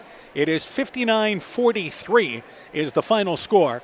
It is Maquoketa Valley beating Edco in this ball game tonight. 59-43. The game is now final. So we just got that second half really took off. Well, yeah, we got photos sent to us, images. Oh, okay. Instead of scores, so that might have slowed down technology a little bit. All right, second half of the girls' game. If you're Central, you got to somehow get this to single digits by the end of the third to have a chance. Yeah, you got to gain about 10, 12 points in this quarter. I think it's going to become we got to run our offense and look for a good shot, but you got to take care of the basketball, and you got to find a way to slow down MFL MarMac. You know, that box and one, I don't know if they bail on that and try something a little different with some full court pressure. And that's what they did in the second quarter there. Went 1-2-2, and they stay in the 1-2-2 to start this second half. MFL MarMac's basketball, Kishman, Wickner, Driscoll, Pika, and also out there is Shaw. Right side, it is Driscoll. In the corner to Pika. Pika bounces it in the lane to Kishman. Too far in front, though. An errant pass that is picked up by Central. Erickson rifles it ahead to Royer, but MFL MarMac gets back defensively. Armstrong, Erickson, Scharf, Royer, and Embritson out there for the Warriors to start here this second half. And back out on top to Armstrong. Right wing to Royer. Bulldogs have played girl to girl throughout. They stay there defensively. Armstrong absolutely wide open. Top of the key for three. It's off the back of the rim. Royer got the rebound, brought it down, and is quickly tied up by Wickner. And the jump ball keeps it down here with the Warriors. You know, I like the patience that the Warriors have been showing down there, working the offense. There just hasn't been any seams. The quickness and the athleticism of MFL MarMac has made it hard to get any kind of flow. Inbounds to, again, Central and right wing. That's Erickson open for three. Kicked long. Rebound to the right. Rebound pulled down there by Ruff. And back into the offensive end. Actually, it was Wickner with the rebound. Races into the offensive end. Left side, Driscoll open. Left wing for three. Got it. And the Warriors here give up a three to start the second half. 35-12. Bulldogs with their biggest lead of the night. And they're going to continue with their full court pressure here. And that ball goes off Erickson's foot. The pressure by Wickner just wreaking some havoc there. And you can see the frustration on Erickson's face there. But that ball just kicked off of her shoe and went out of bounds. Couple of scores. Key High girls lead Clayton Ridge at the half, 20-15. And North Fayette Valley leads Southwind as they start the third quarter, 15-14. So interesting games going on in the conference tonight. Kishman, left side, Pika, wide open, left corner for three. Aired it out long. Erickson gets the rebound in the middle of the lane and rifles it ahead to Royer, but Driscoll gets back defensively, jumps the passing lane and steals it away. Back offensively, Kishman races in, jump stops, takes the shot from the right block. It is up, it is in. Foul, count the basket. And the Bulldogs pick right up where they left off in the second quarter. They now lead 37-12. And that was a strong move by Ava Kishman there. Kind of caught that ball just inside the three-point line and attacked the rim and got the foul after knocking down that basket. Armstrong checks out into the ball game. Is Standard back in there for the Warriors. And Kishman didn't try to force the layup there. Jump stopped into the shot. Got her feet under her, went up strong. Free throw on its way there by Kishman. It is good. Just like that, a 6-0 run for MFL MarMac to start the third. And they lead by 26 right now. Erickson in the backcourt, brings it up on the far sideline, and able to handle pressure into the offensive end. Armstrong right side to Scharf. Scharf, Embritson has it in the right corner area towards the corner, and brings it over on the right wing area now, back out on top to Standard. Bulldogs have always had somebody sagging in the lane against this Central offense. Meanwhile, they try to go pick and roll. Standard's pass intercepted by Pika, who jumped the passing lane on a pass intended for Embritson. Right side, Pika. Puts it on the floor on the right wing. Good job by Central getting back. Kishman in the lane. Drives underneath. Backs her way down. Feeds it back to Pika.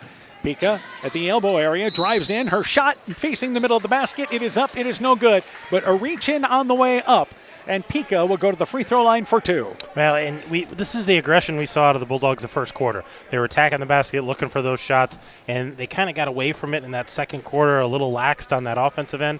You can see them picking up the intensity, using that defense to fuel everything. Free throw off the back of the rim for Pika. She'll get another opportunity. And the Bulldogs haven't played since that 44-14 win against Southwind. And, man, they have just looked like the same team once again tonight. Yeah, they're playing strong. Second free throw good. 1 of 2 by Pika. 39-12. MFL MarMac in the lead. Frieden, actually correction there. It is Royer in the backcourt. And across the timeline, they bring it into the offensive end. Right side to Scharf.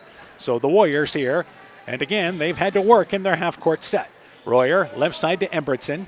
Embritson behind the left wing in the corner to Erickson. Erickson looking for a cutter, gets it in the lane to Royer. Royer loses the basketball and she spins right side, but I think Kishman actually got a hand in there on the reach in, and the ball goes back to the Warriors off the right side of the basket. Kishman and Pika will check out for the Bulldogs, and into the game will be Ruff along with Keener. So the Bulldogs here set up in the girl-to-girl defense, even with the ball taken off the right side along the baseline. And the ball to Standard, drops it, lost it, picked up by Ruff. She drives in the layup. It is up, but long. She was fouled on the way up. Standard did not give her an easy look at the basket, was contested, but that will put Ruff to the free throw line for two.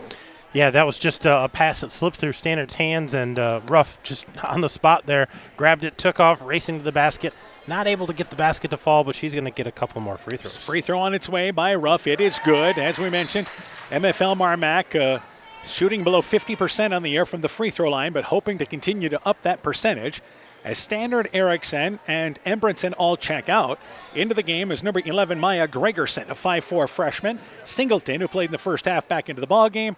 And also back into the ball game as well there is Scharf, I believe. Free throw off the back of the rim. It is no good. Armstrong gets the rebound. So, again, the 1 of 2, 40-12. MFL MarMac in the lead. Right side, Royer, cut off on the baseline. Back over to Armstrong on the right wing. Armstrong back out on top to Scharf. Scharf left side to Gregerson. So the Warriors here going a little deeper into their bench as they look for some consistency. Gregerson to Royer. She's open. Left side for three. Got it from the left wing. They've been a little reluctant, it seems, to shoot the three, and it's a team that shoots a lot of them, but Royer makes the three. Yeah, they shoot about 25% behind the arc, but knocked it down with confidence that time was Katie Royer. And back on the left side is Ruff. 4.5 to go, third quarter. Ruff drives baseline and is fouled on the drive in. And she's fortunate that it was a foul because she was going to be called for carrying as she brought the ball left side and actually dribbled it off the hit, but Singleton's contact likely caused that. Yeah, probably caused that a little bit, and a couple more subs. Evelyn Fritz is in the ball game, and a new one, number 14. That's Ashton Dundee for the Bulldogs checking in. And Dundee is a freshman. Inbounds, they run pick and roll to Wickner, who takes a tough shot in the lane off the back of the rim. Good straight-up defense by Singleton as Wickner raced into the middle of the lane but missed the shot. Right side, back to Gregerson, near the right corner for Central. And again, looks in the lane for Singleton and has to go back out on top to Armstrong. We're approaching the halfway point of our third quarter. Bulldogs, that last basket by Central stopped an 8-0 run. And here is a foul, and that's committed by Dundee as Royer drove left side. I think we've got to give some props to what MFL MarMac's doing in the half court defensively. Oh, defensively, they are just lights out tonight. That's their first foul of this quarter, but they've been doing a great job just forcing the Warriors out of their comfort zone. Inbounds to Royer. She comes off the right block to get it underneath off the right side. Armstrong back out on top to Royer. Royer drives between two defenders, and there's a blocking call by MFL MarMac. Fritz into the game for the Bulldogs, that last stoppage of play. The foul committed on Ruff, that is her second. It is only the second committed by MFL MarMac. Central's committed 4. And Scharf takes it inbounds to Singleton. Tries to take a tough shot over the arms of Armstrong. No good. Singleton the rebound. Shot blocked by Keener, but a foul called on Keener. Singleton stayed at it off the right side. She'll go to the free throw line for 2. And that's just sloppy boxing out there that time by the Bulldogs, not getting a body on the shooter and letting her get that easy rebound and coming back across late, getting a piece of the arm. So Singleton, the free throw being eyed there and takes her time. High arcing free throw that is short. Rolls off to the right. It is no good. She'll have another opportunity. So the first foul on Keener, third on MFL MarMac. Singleton will have another free throw opportunity here for the Warriors as they are down by 25 points in this game. Singleton's second free throw takes her time, and that one does not hit the rim. It is well short. And the ball goes back to MFL MarMac, just not enough oomph on that free throw. Well, we talked about the Warriors, down 20 at half. They wanted to try to get this to single digits, and the Bulldogs have just continued to extend that lead now out to 25. And left side in the offensive end, it is MFL MarMac. Fritz along the left baseline area, now back out on top to Wickner. Wickner drives in the lane, takes a tough shot in a lot of traffic. 3-second violation, though, is going to wave off any shot attempt. Maybe Dundee underneath the basket. Bulldogs turn it over, and again, they've been great hanging on to the basketball tonight and avoiding those. They have, and you've got a lot of freshmen and sophomores out there right now, so those mistakes are going to happen. Armstrong across the timeline, left side to Scharf. Scharf in the lane to Singleton, intercepted by Keener, but she does not hang on to it as Singleton picks up the basketball, and then Singleton quickly tied up by Keener, and the Bulldogs will get the basketball because the jump ball forces the change of possession. The alternate possession is going to give that ball to the Bulldogs, and Emma Driscoll is going to check back in. Emmy Wickner is going to check out and get a break here. And 3:33 to go in our third quarter with the Bulldogs still in control. And across the timeline, it is again Driscoll. Left side to Fritz against the 1-2-2 for Central. And they work it right side to Ruff. Ruff drives baseline, cut off there. And she'll go on top to Driscoll. Driscoll, left wing area to Fritz. She's going to take a three. Left side, it's off the back of the rim, but there's a foul. And it is Gregerson who undercut her as Fritz came down. She'll go to the free throw line for 3. Yeah, Fritz is going to go to the free throw line, and Fritz is a nice shooter. She's only a freshman, but has seen a lot of playing time this year with a couple of injuries and just needing an extra guard out there at times, so she's going to get 3 free throws. As the left-handed touch, free throw, it is up and in, 41-15, 2 more to come. Warriors have 3 subs waiting at the scorer's table here. And this is the second of 3 free throws being eyed there by Fritz. Second free throw on its way off the back of the rim. She'll try to salvage 2 out of 3. So Embritson and Erickson check in. Gregerson and Singleton check out, as does Scharf. Also into the ball game is number 15, Ella Frieden, a 5'7" freshman. So as this game continues to balloon, we will likely see more subs down the stretch for both these teams. Fritz's second free throw, good. She makes 2 of 3. Bulldogs lead by 27 right now. Remember, both teams' number issues JV-wise. Yeah, both of them struggling with those numbers. So if they have an opportunity to get some of those younger girls that don't get to play a lot in, this might be one of those situations. 3 minutes left in the third quarter. And Frieden back over right wing to Royer. Brings it baseline. Trying to cut to the middle of the lane. Cut off. Goes to Armstrong. Right side. Fires up the 3 and wedged it long. Between the rim and backboard. Royer got the rebound, but a reach-in foul committed by MFL MarMac. So that will be the 4th foul committed on the Bulldogs. Central's already committed 5. And we'll shoot some throws here this third quarter, but it'll be the next foul on MFL MarMac before we do that. From here on out, both teams are going to be in the double bonus. And right side, Erickson in the lane to Royer. Knocked away there on the pass. And well, we're going to have a jump ball. As fronting the lane area was Ruff. Ruff ends up tied up with Royer, but it will stay down here with Central. Yeah, good defense there, using that outside arm to try to deflect that ball and able to come down on the jump ball with it. Erickson back over to Royer, back in the corner to Erickson in the deep right corner, and goes left side now to Embritson. Embritson back over on top to Erickson as she gets the Warriors into their offense. Directing traffic is Erickson on top. Right side to Royer. Royer in the lane to Frieden in the right lane area to Embritson. Embritson triple teamed and immediately tries to throw it out of there. It's intercepted by Fritz. Fritz races in, loses the dribble, tries to save it back to Ruff, and we've got a mad scramble on the court.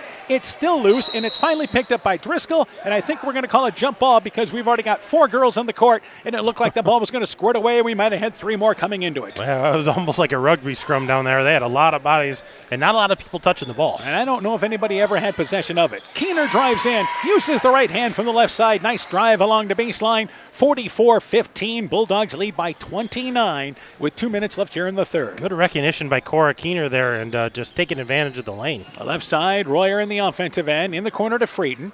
Frieden has it deep left corner. Back out on top to Erickson. Erickson off a pick. On top to Embritson. So the Warriors have scored all of 3 points here in this third quarter. Only scored 3 in the first. Right side, back over to Erickson. Puts it on the floor, kicks it to Armstrong. Armstrong takes a step right, fires up a three-pointer line, drived it short, but the rebound comes right back to her. Over to Frieden, Erickson for 3. Right side, circled around and stayed down for her. 44-18, 90 seconds left in the third, and now a timeout taken by MFL MarMac. So 1:32 to go, Bulldogs in control, 44-18. Let's take this timeout. TNT Power Sports sells and services all makes and models of UTVs and ATVs. We have a nice selection of clean used units available along with new units. Contact Brian, Sawyer, or Tracy for your next UTV or ATV purchase. To keep your UTV or ATV in top-notch condition for work or play, schedule your service work with Brian or Nathan by calling 563-245-1100 or stop into TNT Power Sports north of Alcater on Highway 13 for all your sales or service work. That was a 30-second timeout taken by MFL MarMac. We mentioned that you're going to see some subs in this ball game, and it is MFL MarMac that is going to bring in number 22, Evelyn Bird now, a freshman into the ball game. And if you look at the MFL MarMac bench, everybody's played tonight. Yeah, I think that's everybody now. Bird now the last one to get in there. We had a lot of subs in there, so I think the starting 4 plus Bird now in there is the 5th for the Bulldogs. Yeah, Shaw and Kishman checked in during that break, and Wickner has it in the offensive end. As now you want to see MFL MarMac run some sets, and Wickner pulls up on the wing, 15-footer, hit twice off the rim. It is no good, but the rebound deflected out of there, picked up by Kishman, and there's the Bulldogs' quickness, creating another offensive rebound. And Pika back out on top to Wickner. Left side, Bird now wide open. 15-footer. Aired it out long from the left baseline. Shot no good. Rebound by Central. And then Armstrong fouled by Shaw, which will be the 5th foul committed on MFL MarMac. We'll shoot some free throws with 1:01 to go here in our third quarter. Yeah, Oakley Armstrong's going to walk down to the other end and have a couple of free throws because that is the 5th foul on the Bulldogs with a minute to go here in our third quarter. The first foul committed by Shaw. Nobody in foul trouble in this ball game, as Armstrong has 2 back at the other end for Central. Free throw on its way there, and it is off the back of the rim. It is no good. Well, these teams are going to get some opportunities to work on free throws anyway. Yeah, shoot some free throws and figure out some different combinations. The game is right now well in hand for the Bulldogs, so they can try some combinations like they're doing right now, getting Bird now a chance to play with some of those starters. Royer, by the way, checked out as Scharf comes back in. Second free throw, left it short, grazed the bottom of the nets, and the Warriors have done that twice now. Just short, not enough oomph on the free throw. And the ball goes back to the Bulldogs, leading by 26 right now. Led by 18 at the end of one, and they have been in control ever since. Pika left side to Wickner. Wickner puts it on the floor, drives baseline, pick and roll to Shaw. Shaw takes a tough shot off the left block, partially blocked, and it ends up being short. And Central gets the rebound. Erickson left wide open. Top of the key, thought about the three, but Pika realizes that and comes out to defender. Back right side, Embretson in the corner to Armstrong. Armstrong back over right wing to Embretson. Embretson feeds it back over to Armstrong. Shot clock's at 15. One of the better sets that Central has run here in this quarter. Top of the key to Armstrong. And Armstrong to Embretson. Right side. That is again Frieden. Frieden back over to Erickson, who drives left side, cut off by Kishman, and then a body call on Kishman. Kishman did a good job initially, then reached over as Erickson tried to drive left side. Well, and that was just a case of the shot clock was ticking down, and Erickson, well aware of where that shot clock was, so she was going to try to get to the basket, threw up that shot, and got bailed out by contact. That's the fourth foul on Ava Kishman. Free throw by Erickson. It is good. 44-19 is the score. MFL MarMac in the lead. Kishman will stay out there for now. But again, only 15.6 seconds to go here in our third quarter. Second free throw, it is good. Erickson makes them both. 44-21, MFL MarMac in the lead, and the Bulldogs can get the last shot here of our third quarter. So across the timeline, it is Wickner. 7 seconds to go. Better get into your set pretty quick. Wickner, left side in the corner. That's Berg now, near corner. 15-footer, nails it in the closing seconds of the third quarter. And the Bulldogs lead 46-20 at the end of three. You're listening to high school basketball on KCTN, Garnavillo, Elkader, Iowa. And the Bulldogs in control, leading by 26. No trip to Northeast Iowa is complete without a visit to the Turkey River Mall in Elkader. Browse and shop through 4 levels with over 14,000 square feet of purely unique shopping. You'll discover an eclectic mix of old and new, including antiques, jewelry, high-end and resale clothing for kids and adults, furniture, art, books, toys, crafts, rocks and minerals, and think custom apparel. Visit our updated website at turkeyrivermall.com or like and share our Facebook page.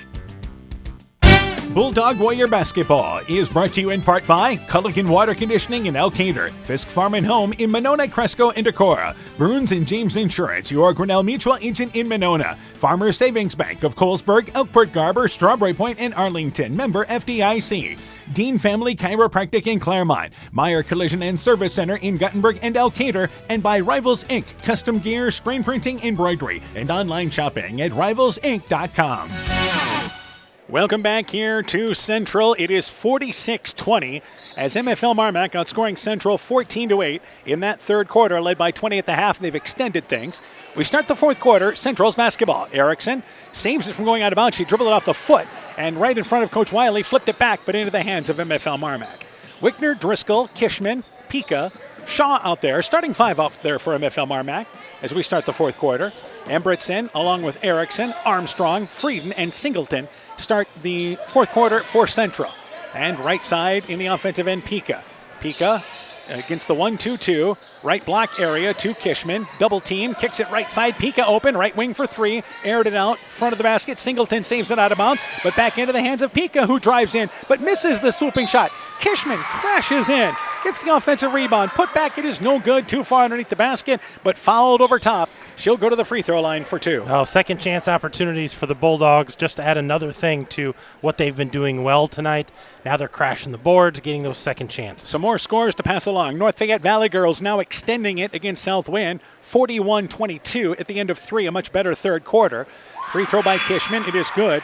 And they have finally finished the first quarter of the girls' game with Postville and West Central. 15-12, Postville leads West Central. That's at the end of the first quarter. Yeah, they're just getting going up there, man. It's going to be a late night up there. Yep, let's have some more quads on school nights. They're always popular.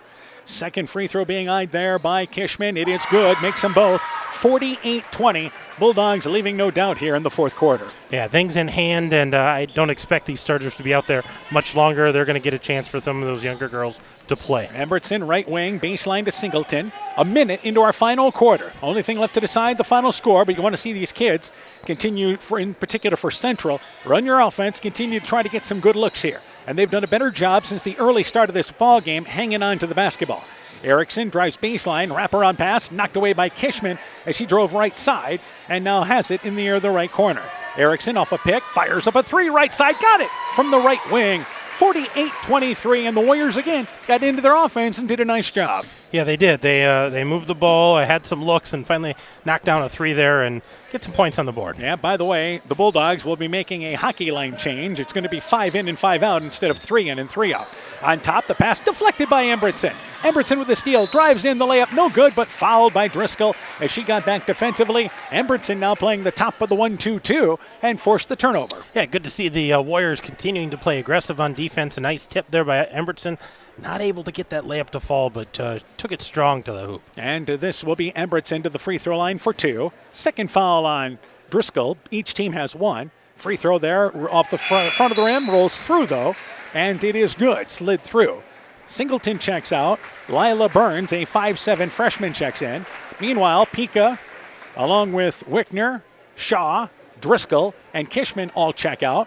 Ruff, Birdnell, Fritz, Keener, and Dundee all into the ball game. So you can substitute freely here the rest of the way. Embertson's second free throw, and it's again rimmed out and goes to the right. 48-24 now our score.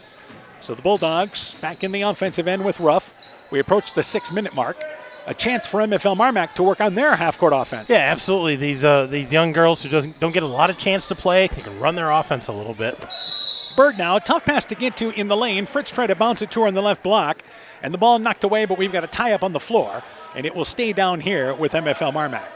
I think that was Burns who got in on that jump ball, so getting after it down there. And now you've got girls trying to figure out who's guarding who here as we've got those subs that were brought in. Keener at the elbow, steps through everybody, takes the shot from the left block, hit is up and in. Well, maybe slid an extra step there, but she'll take it. Yeah, we'll take it any way you can get it, I guess. And back offensively, driving in left side, the layup attempt. Offered there by Royer, but it's blocked out of bounds. Ruff got back defensively, stays down here with the Warriors. And you can see Ruff kind of a sheepish grin, a little undersized to block that with ease. So Coach Wiley wants a timeout here. So we have 5:51 to go, 50-24, Bulldogs in the lead. Let's take this break. Stronger, farther, faster. It all starts with good nutrition. Clayton County Farm Bureau is proud of our livestock farmers who provide high-quality protein needed to fuel our young athletes. The ultimate pre- and post-game fuel-up can be found in meat and dairy foods grown right here. Meat and dairy are natural sources of essential vitamins that support health, energy, and performance. We know our student athletes are the real deal, and Iowa's livestock farmers are committed to helping them reach their goals. To learn more, visit realfarmers.realfood.realmeat.com. It's pretty unusual for a bank to be 100% employee-owned, and Freedom Bank wouldn't have it any other way. Employee-owned means we're not just your bank, we're your friends and neighbors. We value being active community partners, and we believe in donating generously to local causes. We empower success, not just for our customers, but for our communities as well. Visit Freedom Bank in Elkader, Monona, Postville, Waukon, or online at freedombnk.com. Member FDIC. So a timeout taken by Central. They still have 2 timeouts, but that's not an issue here. MFL MarMac with 3, as it will be 50-24. Central continuing to work on things. They take it off the right side of the basket. Embertson rolls to the left block, takes a step to the left, uses the right hand, but it just rolls off the right side of the rim. That was a nice set run by the Bulldogs, or the Warriors, I should say. Yeah, good look, too, for Embertson, just not able to get it to crawl in. Ruff on top in the offensive end now. That's Fritz. Swings it left side to Ruff. And against this 1-2-2 zone, Ruff left side between a double team, goes to Birdnow on the left block. And Birdnow at first was going to try to go up for the shot, then looking to pass the ball, but ended up losing it out of bounds, and the ball goes back to Central. Yeah, she thought maybe she'd traveled with it, I think, and lost the ball, and then didn't go grab it right away. What was our stats in the third quarter, by the way? The Bulldogs were 4 of 9, and the Warriors were 2 of 9 in that fourth quarter. Yeah, Warriors have just struggled from the field even when they get into their offense. Middle of the lane, they go to Burns. Her shot off the left side, no good, but fouled. Bird now making contact with the body, and that will put Burns to the free throw line, and she will have 2. So Burns, by the way, this is an opportunity for her first varsity points, or at least at the games that were recorded. Yeah, anyway. the games that were recorded, correct. And free throw, it is good. Burns makes the free throw. 50-26 here. MFL MarMac controlling things. After the ball game, we'll have the Chalk Talk for our boys game coming up.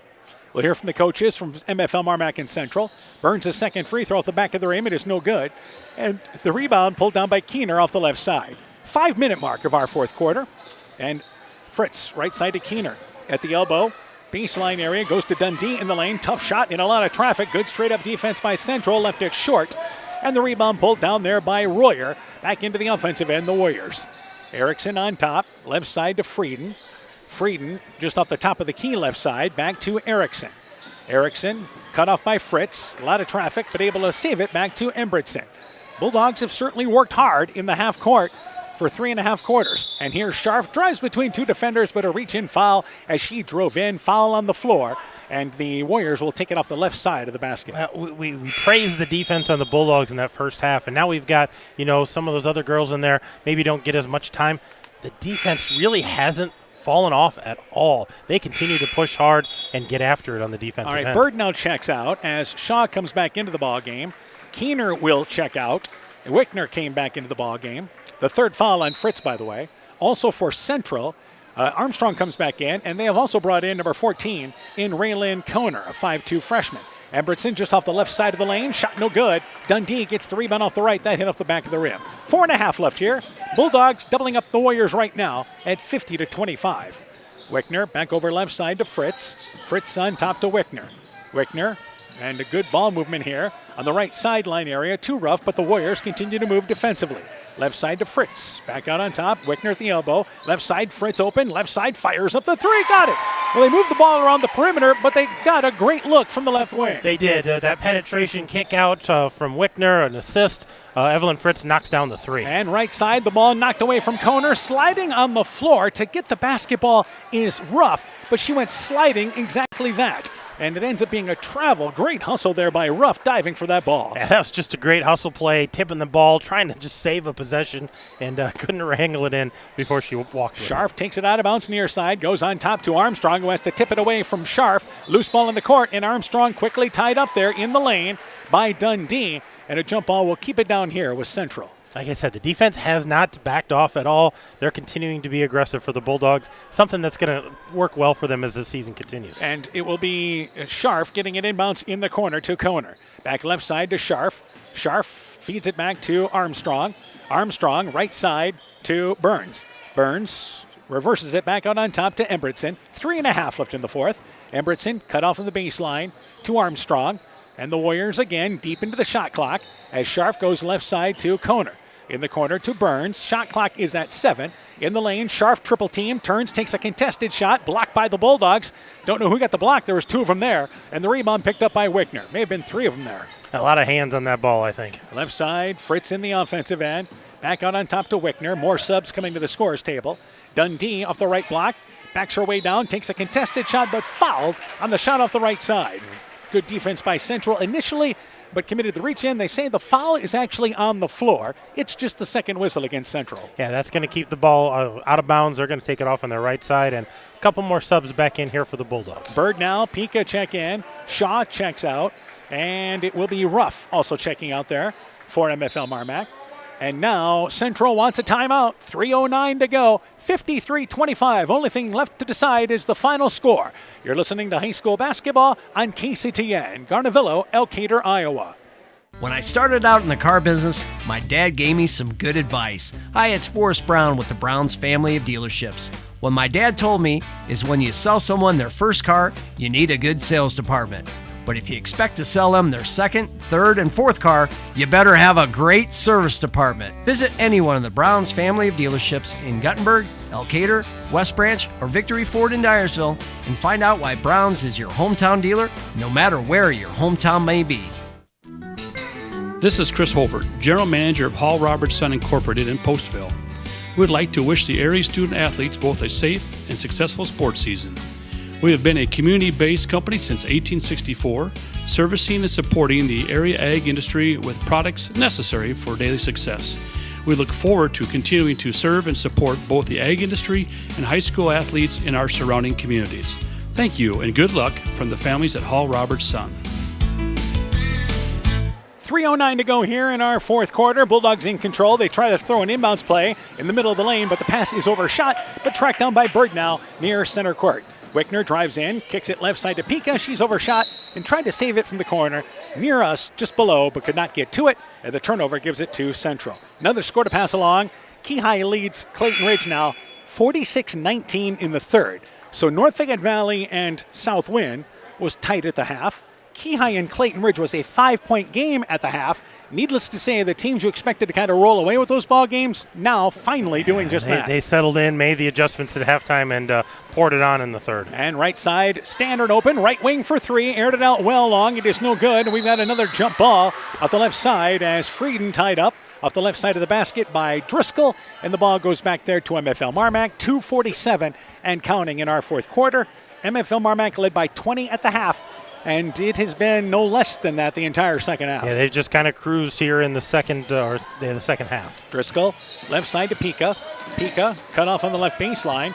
Warriors just continue to play hard on defense as Fritz drives middle of the lane, banks the shot facing the basket, driving to the left, banks it from the middle of the lane from 8 feet away. 30-point lead for the Bulldogs, biggest lead of the night. That running layup right down the middle of the lane, and the Bulldogs are able to knock that down. Standard in the offensive end, backdoor cut. Kroner there has it double teamed, and let's have another jump ball. You betcha. And, they're going to call a foul off the right side. And the foul committed there by Dundee.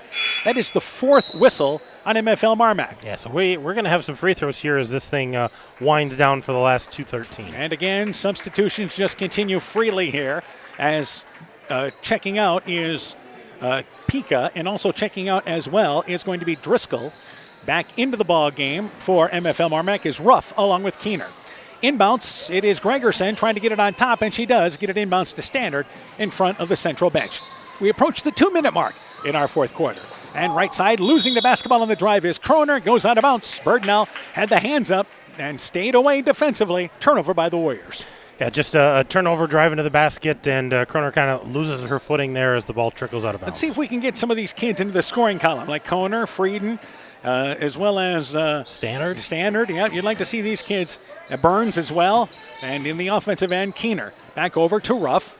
Ruff goes off a pick. She does not. She instead drives right side. Now nice bounce pass to Bird. Now misses the 5-foot shot from the left baseline, just left it short. And Scharf the rebound. Ahead of the pack to Frieden. Overshot. Ball goes out of bounds. And they say that MFL MarMac actually got a hand on it. So it'll stay down here in the offensive end with the Warriors, as checking out will be Scharf, and back into the game is Burns.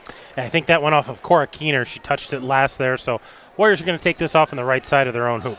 All right, boys scored a pass along. Maquoketa Valley leads Edco 9-6 at the end of one. Boy, the Tri-Rivers Conference has two gyms just about everywhere. They run so far ahead of everybody. They do. That's a nice luxury to have. Standard stops her dribble, and Koner comes to help out, gets the handoff there. And a 30-point lead for MFL MarMac. Frieden in the corner to Gregerson. Gregerson, you've got subs finishing this off for Central. And again, let's see if we can get one of these kids in the scoring column. There's a reach-in foul by MFL MarMac. And that is the fifth foul there on the Bulldogs. I think they're going to call this a double dribble. Well, it is. They're going to call it a double dribble, which I don't understand because they're going to give it back to the Warriors. Well, I think they're going to call, if it's a double dribble, the ball should go back to the Bulldogs. It should. But maybe an inadvertent whistle?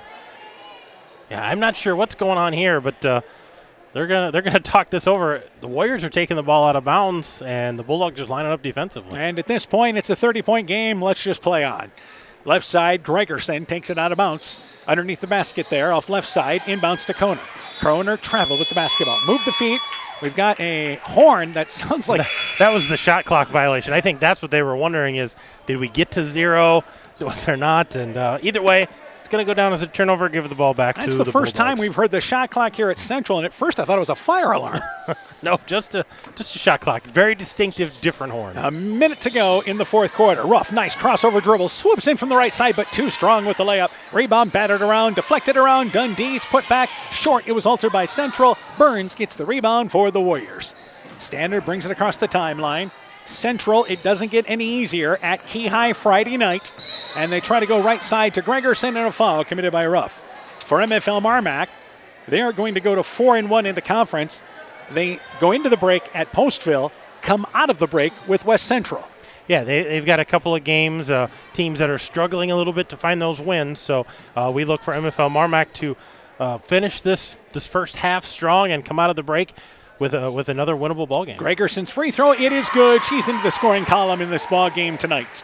55-26 is our score. And the second free throw now as Gregerson gets the ball from our official. Second free throw being eyed, and Gregerson takes her time at the line. Second free throw, that one's short, and he did not hit the rim. Third time that's happened tonight for Central. Youth tonight for Central. We saw them against North Fayette Valley. They look like they were juniors and seniors, and this is what you get with a young team. Yeah, you get nights where they look like they're freshmen, sophomores. You get nights where they play a little bit better than freshmen and sophomores. Tonight was one of those nights where they look like freshmen and sophomores. In the lane, they go to Dundee, who loses the basketball. Give it back to Central. 36 seconds to go. Final score, North Fayette Valley girls had defeated Southwind tonight. 53-36, the final score. So they erupted in that third quarter to get the lead, and they end up coasting 53-36, again the final score. And both of our boys' teams are lined up in the aisles here waiting to get out on the court as this girls' game has started to drag a little bit here in this fourth quarter. The second half's been just the only thing left to decide was the final score after half. Inbounds, they try to go to Gregerson there on the offensive end, knocked away. Koner tracks it down near center court. 15 seconds to go. Koner lost her footing there and ends up traveling with the basketball. Just lost her footing, right side. Maquoketa Valley beat Edco tonight, 59-43. Maquoketa Valley team that is ranked, by the way. And Mac Valley beating Edco tonight. Haven't heard a Starmont score, and we'll see what we can find for some for you. updates from Postville and West Central. Yep, and at last report, they had just played one quarter there. So Ruff off a pick, final seconds, brings it right baseline, in the lane to Dundee, and the game comes to an end. MFL MarMac used a 17-0 run in the first quarter to grab control and just ease the rest of the way. Bulldogs pick up their fourth conference victory, defeating Central by a final score of 55-26. With the win, MFL MarMac 4-3, 4-1 in the conference. Central drops to 4-4, 3-2 in the conference. We'll take a break. When we return, we'll be back with the game stats and the Chalk Talk for the boys game all coming up. Hey sports fans, take a time out and call Garms Financial Services. Their team of agents can show you how to save money on all your insurance needs with Grinnell Mutual. Whether you need auto, home, farm, health, crop, or business insurance, Garms Financial Services has you covered. You'll also receive quality protection, expert advice, and local friendly service. Call Brian Buchenhagen, Cheryl Wagner, Emily Bazin, or Kayla Olson today for a free competitive quote. Garms Financial Services in Elkader, your trusted choice agency. At Top Gun Customs, we know that cars are complicated. We can handle all the complex new features of any vehicle, foreign or domestic. Not only will it look like new, it'll perform like new. At Top Gun, we don't care if it's a 30-point buck or just your neighbor's cat, big or small, we like them all. Top Gun also does fiberglass repairs, boats, motorcycles, guitars, detailing, paint corrections, headlight restoration. There's not much we don't do. Call Bob or Nancy at Top Gun for details and to schedule your repairs today. Bye. The Woodland Eye Clinic in Elkader and West Union are proud sponsors of high school sports. We are committed to bringing our patients the highest level of total eye care with detailed one-on-one attention. Our offices offer the newest technology and equipment with a professional team of experienced staff that is committed to you. Call us today for your next total eye care appointment. The Woodland Eye Clinic in Elkader and West Union supports all of our local athletes taking the field or court this season. MFL MarMac girls win 55-26. Let's go through the individual totals. For the Bulldogs, they were led tonight by Evelyn Fritz, 11 points off the bench. We had 7 points for Ava Kishman, 7 points for Emma Driscoll, 7 points for Autumn Shaw, 6 points for Casey Pika, 6 points for Cora Keener, 5 points for Emmy Wickner, 4 points for Samantha Ruff, and 2 points for Evelyn Birdnow. 55 points for the Bulldogs tonight. For the Warriors, they were led by Briley Erickson. She ended up with 11 points on the night. 5 points for Layla Emberson, 5 points for Blair Scharf, 3 points for Katie Royer, 1 point for Maya Gregerson, 1 point for Lila Burns. All right, your final score 55-36. Other girls' finals, Key High beat Clayton Ridge 61-22. North Fayette Valley over Southwind 53-36. Maquoketa Valley beat Edco 59-43. And Postville leads West Central at the end of one 15-12. We'll take a quick break. Chalk Talk for the boys game next. We are happy to announce we are once again performing cataract surgery right here at home. This is Jessica Jones, surgery supervisor. We welcome Dr. Cancel from Gunderson, who performs this surgery monthly at our local surgery suite and holds consultations at Gunderson Eye Clinic, Waukon. Dr. Cancel is a wonderful addition to our surgery team, and we're so happy he's here. Call us today for more information. Exceptional caring people, Veterans Memorial. It's time now for the Bulldog Warrior boys game. MFL MarMac is off to a perfect start. They are 5-0 and they have a share of first place in the conference. They look to keep that perfect start going. The Warriors are a young team, but they've seen some success early. A win tonight would be a huge confidence boost for a team with a tough stretch of games this week. It's time now for game number 2 with MFL MarMac and Central. The Chalk Talk for the boys game coming up next on KCTN FM 100. Inspiring changes to a happier, healthier you is what they do at Clayton Drug, now offering free delivery of prescriptions to the Monona area. To find out more, call 563-245-2530. Clayton Drug can help you transfer your prescriptions quickly and easily to their pharmacy. Clayton Drug is committed to helping you achieve the highest quality of life possible. Clayton Drug, connecting the communities of Elkader, Strawberry Point, and Sumner to serve all in between. Hi, this is Cody from Torkelson Motors in Elgin and Waukon. At Torkelson Motors, we believe that student involvement in activities is a great way to help grow our communities, and we are proud to help sponsor this game for your enjoyment. We've been serving Northeast Iowa since 1926 and appreciate the business that our customers have given us and the support they provide to our area schools and communities. So the next time you are in need of a new or used vehicle or a repair, stop into Torkelson Motors. We've been selling cars the old-fashioned way with a friendly smile and a handshake right here next door in Elgin and Waukon. Bulldog Warrior Basketball is brought to you in part by Community Insurance of Iowa Hometown Agency in Monona, Auto, Home Business, Crop Farm, and Life, Smitty's Oil and Tire in Monona, Garden View Place in Monona, Nick's Excavating and Kane Construction in Farmersburg, Tia K. Cahoon, your Napa dealer in Monona, TD Sports Bar Grill in downtown Elkader, Growl Logs and Lumber in Elkader, Timber is a Crop, Harvest Wisely, and by LTI & Sons Water Conditioning, your Connecticut dealer in Postville. We begin the Chalk Talk for our boys game. We're joined by MFL MarMac boys basketball coach Eric Detbarn. Coach your team 5-0, 3-0 in the conference. Good win against Southwind a week ago, 60-59 in overtime. Tell me about that game. Yeah, it was a good win for us. Southwind's a really good team, and for us to be able to go over there and get a victory was definitely huge for us. I mean, I think the game was a 1-point game at halftime. We were tied in the at the end of 3. Obviously, we were tied at the end of the fourth quarter because we went into overtime, and we were just able to make a couple more plays than them at the end of the ball game to win it. So it was a great win for us, and I have a lot of respect for Southwind. They're a very good basketball team. All right, so certainly, yes, a good W for you guys. Set the starting lineup for us in tonight's ball game for your team. All right, tonight we'll start guards will be Carter Lightfoot and Brock Hackett. Forwards will be Parker Keel and Eli Hansen, and then we'll have Landon Meany in the middle. Some of the kids off the bench for you then. We'll see Karsten Pester off the bench. We'll see Tristan Bacon off the bench. We'll see Wesley Corlett off the bench, and we'll see Jaron Willie off the bench. All right, turning our attention to Central, what do you know about the Warriors? Well, I know that they are much improved from last year. They got some young kids that are playing quite a bit. They got some freshmen that are getting quite a few minutes, and they have some sophomores from last year that have improved. And they handle the ball really, really well. They shoot the ball pretty decently, and they're gonna make it tough for us down there. All right, keys in the ball game for MFL MarMac. Then what do you have to do? Well, we got to be good defensively. I really thought the Southwind game we were pretty good defensively, and we struggled offensively. So we're on the road. We need to make sure that we're locked in defensively. We do a good job. We do a good job there of getting stops and getting rebounds, and hopefully that'll allow us to get out and run a little bit and get some easy baskets. All right, Coach. Good luck to you in the ball game. We look forward to talking to you afterwards. Thank you. MFL MarMac basketball coach Eric Detbarn and his Bulldog team. The Chalk Talk continues after this.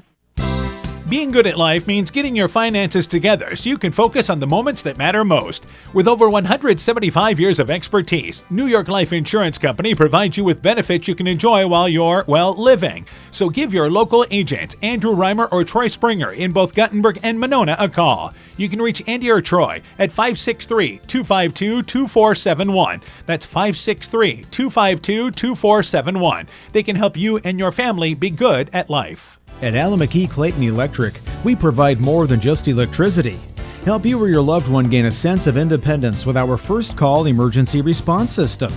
The system is activated when the first call client falls or presses the alert button on their pendant. The call is answered by a trained emergency response operator available 24/7. Learn more by calling ACEC at 888-788-1551. Alameda Clayton Electric, your touchstone energy provider. Strawberry Building Supply offers all your building materials for residential and commercial projects. Whether you're building from the ground up, remodeling your home, or a weekend project, we have the materials you'll need. We are an authorized Milwaukee dealer for all your Milwaukee tools. Strawberry Building Supply also has everything you'll need for your pets and livestock. Stop into Strawberry Building Supply today at 413 West Mission Street, Strawberry Point, or call 563-933-4579. Alpine Communications believes connected communities become thriving communities. We are the local telephone company that became a 21st century communications provider. Alpine provides internet, television, cellular security, and telephone too. We promise personal, timely, reliable service from people who live here. When you choose us, we all thrive. Connect with Alpine Communications today. Click alpinecom.net or call 563-245-4000. Continuing the Chalk Talk for our boys game, we're joined by Central boys basketball coach Brady Stramer. Coach, your team even up the record 3-3, 2-2 in the conference. Dropped a non-conference game to Edco last night, 53-50. Tell me about that game. Yeah, Dan, it was a really close game throughout. I believe the biggest difference was 9-14. We got down in the first quarter. From that time on, I think every single quarter was within 3 points. No team was really able to separate. It seemed like every time one team made a bucket or two, the other team responded well. I thought our half-court defense kept us in the game all night, did a lot of good things, cutting off drives to the basket. To their credit, they hit some three-pointers on the kickouts, but our Achilles heel all night long was turnovers. I believe we had 23 on the night, which was really the difference in the game. All right, let's go through starting lineup for your team in tonight's ball game. Yeah, we're going to start with freshman Mason Lone and junior Isaac Lone in our backcourt. Sophomore Owen Hammerslin and senior Von Zittergreen will be kind of our other wings, and then we'll have junior Jake Hairchamp in the middle for us. All right, some of the kids off the bench for you then. Yeah, our first guy off the bench has been Griffin Hammerslin, another freshman for us who's been contributing. Junior Carson Rignitz will get minutes as well, and then kind of depending on the flow of the game, junior Garrett Burns and sophomore Julian Singleton may also see some minutes. All right, MFL MarMac, what do you know about the Bulldogs? Yeah, they're a really good team. There's a reason they're undefeated still. Experienced group. I think 3 of their top 4 scorers are seniors, so they've played a lot of ball together. It kind of starts with the Keel kid. He's kind of their head of the snake on the defensive end. He's averaging 17 a game as well. And then they have Miney, another senior kind of post for him who kind of protects the rim, does a lot of good things on offense, averaging 15 and 9 respectively. Beyond that, they like to push tempo, get out and go. Like I talked about, turnovers has been a problem for us lately. We're going to have to really clean that up tonight because the more turnovers we make, the more fast break opportunities they'll have in transition. All right, some of the other keys in the ball game for your team then. Yeah, beyond that, on the defensive end, like I said, I thought we did a lot of good things last night in the half court. We'll have to continue to do that, close out on shooters. They can always shoot the basketball well. And then beyond that, the job's not done until we get the rebounds. We got to have 5 guys finding bodies and making sure we're holding them to one-shot possessions as much as we can. All right, Coach, good luck to you in the ball game. We look forward to talking to you afterwards. Appreciate it, Dan. Central basketball coach Brittany Stramer talking things over about his Warrior team. The Chalk Talk continues after this. Elkader Tax and Bookkeeping are proud supporters of all of our local high school sports teams. We want to wish everyone the best of luck on their season. We are here for all your tax, payroll, and bookkeeping needs. Give us a call at 563-245-2154. Again, that number is 563-245-2154. Thank you from Kurt and Ann at Elkader Tax and Bookkeeping, located in downtown Elkader. Hey, Justin Birdnow here from Birdnow Chevrolet in Monona. I want to take a moment to wish all the local athletes good luck during their game. You have worked incredibly hard and it shows during each game. Myself and the entire Birdnow Chevrolet Monona team is wishing you all that you do your best and good luck. Life's better with American Family Insurance. Because whether it's a family road trip in your dream car or hosting a family reunion in your dream home, we help you feel protected so you can enjoy those dreams with peace of mind. Save up to 23% when you bundle home and auto. Products not available in every state. Visit amfam.com to learn how discounts may apply to you. American Family Mutual Insurance Company, SI, and its operating company, 6000 American Parkway, Madison, Wisconsin. Contact Julie Dupke, agent at 205 South Main Street in Elkader, or call 563-245-2366 today. When making up a to-do list, don't forget to include servicing your car at Edie's AC Delco Service Center in Garnavillo. Your car should have the best care, and Edie's will make sure of it. Stop in or call 964-2186 to make an appointment. Tires worn out? Well, Edie's can replace them. Need a tow? Call Edie's at 964-2186. Kay, Lynn, and Todd invite you to stop by and fill your car's tank with fuel at Edie's AC Delco Service Center in Garnavillo. Edie's open 7 a.m. Mondays through Saturdays. Attention business owners. Are you tired of monthly fees eating into your profits? Look no further than People's State Bank. People's State Bank's business checking account has no monthly service charge. Yes, you heard that right. 0 monthly service charges. But that's not all. Enjoy free ATM and debit cards, free online and mobile banking, and free bill pay services. With People's State Bank, managing your business finances has never been easier or more affordable. Stop wasting your hard-earned money on unnecessary fees. Switch to People's State Bank today and take care of your business finances. People's State Bank, member FDIC. Welcome back to Elkader. Welcome back to game number 2 with MFL MarMac and Central. Our girls' final tonight, Bulldogs win 55-36. Other girls' finals, Keyhigh beat Clayton Ridge 61-22. South Wind and North Fayette Valley played. North Fayette Valley won 53-36. Maquoketa Valley beat Edco 59-43. West Central leads Postal at the half 31-28. We're down to 1:15 before the starting lineup. Keys in the ball game. Let's start first off with the Bulldogs. I think for the Bulldogs tonight, they got to pressure the guards. I think they got to establish the inside, work out to their shooters, and rebound. Let that lead to transition. For the Warriors tonight, they need to shoot well in the half court. They need to make it a half-court ball game. They have to handle the pressure, and I think they need to get to the free throw line. They're a decent shooting team from the free throw line, but they got to shoot more of them. Central comes into this ball game averaging 64 points a game. MFL MarMac averages 70. So the Warriors want to run within a certain realm. Yeah, they want to take the opportunities to run when they can, but if it's not there, pull it out and run an offense. And I think they're still learning what that is as a young team, but I think they want to take advantage when they can. Bulldogs, a balanced scoring. Parker Keel leads them, 17 points, 7 rebounds. Landon Meany, 15 points, 9 rebounds a game. Carter and Lightfoot at 10 points a ball game. Brock Hackett, 8 points. And again, Eli Hansen at 7, so they're getting scoring from all 5 of their players. Central led by Owen Hammersland, the sophomore, at 14 points. Junior Isaac Lone, 11.6 points a ball game. Mason Lone, the freshman, has averaged 10 points a ball game. And also Vaughn Zittergreen, the only senior, averaging 8 points a ball game. Aaron Reinhardt, our public address announcer, ready to go with game number 2 with MFL MarMac and Central. Basketball fans, welcome to tonight's Upper Iowa Conference basketball game featuring the Bulldogs of MFL MarMac and your Central Warriors. Throughout tonight's game, sportsmanship expectations of the Iowa High School Athletic Association will be followed. It is the clear obligation of contestants, coaches, and spectators to practice the highest principles of sportsmanship and ethics of competition. Now, let's meet our starting lineups. For the Bulldogs, number 0, Landon Meany. And for the Warriors, a freshman, number 5, Mason Lone. For the Bulldogs, number 1, Carter Lightfoot. And for the Warriors, a junior, number 22, Jake Hairtramp. For the Bulldogs, number 5, Eli Hansen. And for the Warriors, a junior, number 23, Isaac Lone. For the Bulldogs, number 10, Brock Hackett. And for the Warriors, a sophomore, number 24, Owen Hammersland. And for the Bulldogs, number 23, Parker Keel. And finally for the Warriors, a senior, number 25, Vaughn Zittergreen. Coaching for MFL MarMac tonight is head coach Eric Detbarn, assisted by Corey Donlin and Michael Moon. Coaching for Central tonight is head coach Brady Stramer, assisted by Blake Rodenberg, Peter Thompson, and Andrew Sealand. And once again, our officials this evening are Andy Jacobson, Mike Jacobson, and Lane Johansson.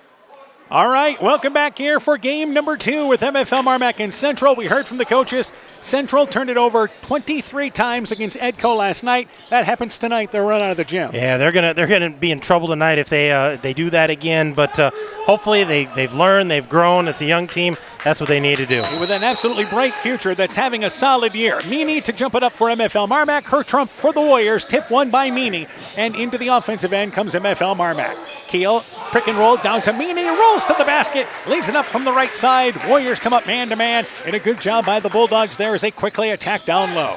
MFL MarMac will play 1-3-1 on defense, which is what everybody does in the conference. Right side, Mason Lone. Baseline to her trump. On the left block, kicks it over to Mason Lone. He's open, left corner for 3, rattles in and out, pops up, stays down, and the Warriors take an early 3-2 lead.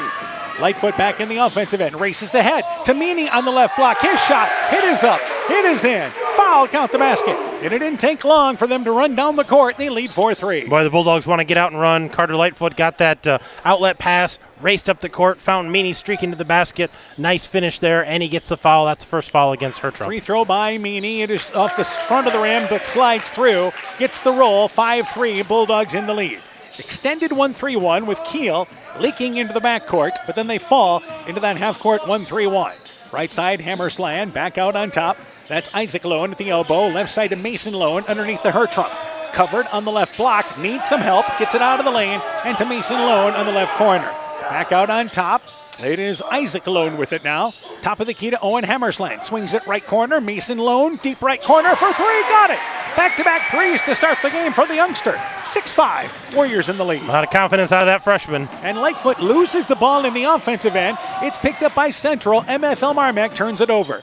Back offensively, Lone, and coming across center court, but slow was Hammersland. As Isaac Lone threw it to him, he may have rolled an ankle, but as he was coming across half court, he had an established position, and they're going to take him out of the ball game as he took a fall. Well, I think that was what they were trying to do, was get that injury, take that timeout, and the officials, I don't know if they didn't see him, but when he went down for that steal, he had a Bulldog land on his ankle on the back. They're going to have to take a close look at that. Griffin Hammersland will check into the game for his older brother, Hackett, at the free throw line for the Bulldogs. Back to Keel. In the corner, Eli Hansen drives baseline, and Vaughn Zittergreen reaches from behind, plays that rec leg defense, knocks it away from behind. Bulldogs take it off the left side of the basket. And Owen Hammersland, a big offensive threat for him, but more importantly, a tough defender. So that's going to be a big concern for the Warriors. Lightfoot inbounds, left block to Meany, right back to Lightfoot, deep left corner, open for 3. It's long. Rebound kick to the left, picked up by Isaac Lone for the Warriors. Back offensively, Lone across the timeline, high post area to Vaughn Zittergreen. Nice bounce pass to Hertrump. Pump fakes, goes up, shot no good. And Hansen tumbles to the court, almost landing on top of Hertrump. And he's all right, but he's called for the foul. Yeah, good head fake there by Jake Hertrump, and not able to get the basket to fall, but he's going to get a couple of free throws here. And the Warriors here, just like MFL MarMac, not afraid to run a bit. Hertrump's free throw, it is good. Shooting-wise this year, Central is shooting 40% from the field, MFL MarMac 42%. Bulldogs only 27% from the three-point line, but Central's actually only 22%. Second free throw, it is good. Warriors lead 8-5 right now. Yeah, and just looking pretty solid out there right now, not afraid to run. And again, the Warriors coming out man-to-man. Warriors played a tough ball game last night. Lightfoot drives into the lane, takes it to the basket, but the shot altered by Hertrump. He got a piece of it. Blocked the shot. And the rebound pulled down there by the Warriors. Back offensively, Mason Lone on top to Isaac Lone. Lone, left side pass intercepted by Lightfoot. He's going to lead it ahead to Keel. Keel drives in, right-handed layup, no good, but fouled by Mason Lone, who cut in front of Keel there as he drove right side. And Parker Keel's going to go to the free throw line for a couple of free throws here. Good outlet pass there by Lightfoot to catch Keel going down the court, but he's not able to finish it. So we've already played 2 minutes and 12 seconds, and the free throw by Keel is good. Circled around and stayed down. It's 8-7, 8-6 right now. Up and down the court we're going. It's got a high scoring pace right now. Second free throw being eyed by the lefty Keel.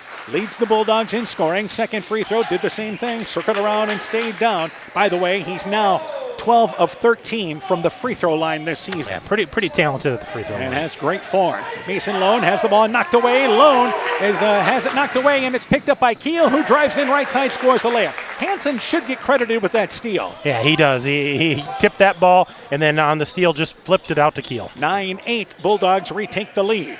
Left side, Griffin Hammersland on top to Lone. Lone at the right side area goes to Isaac Lone. That's the younger one. Mason to Isaac. Back over left side to, once again, Mason Lone.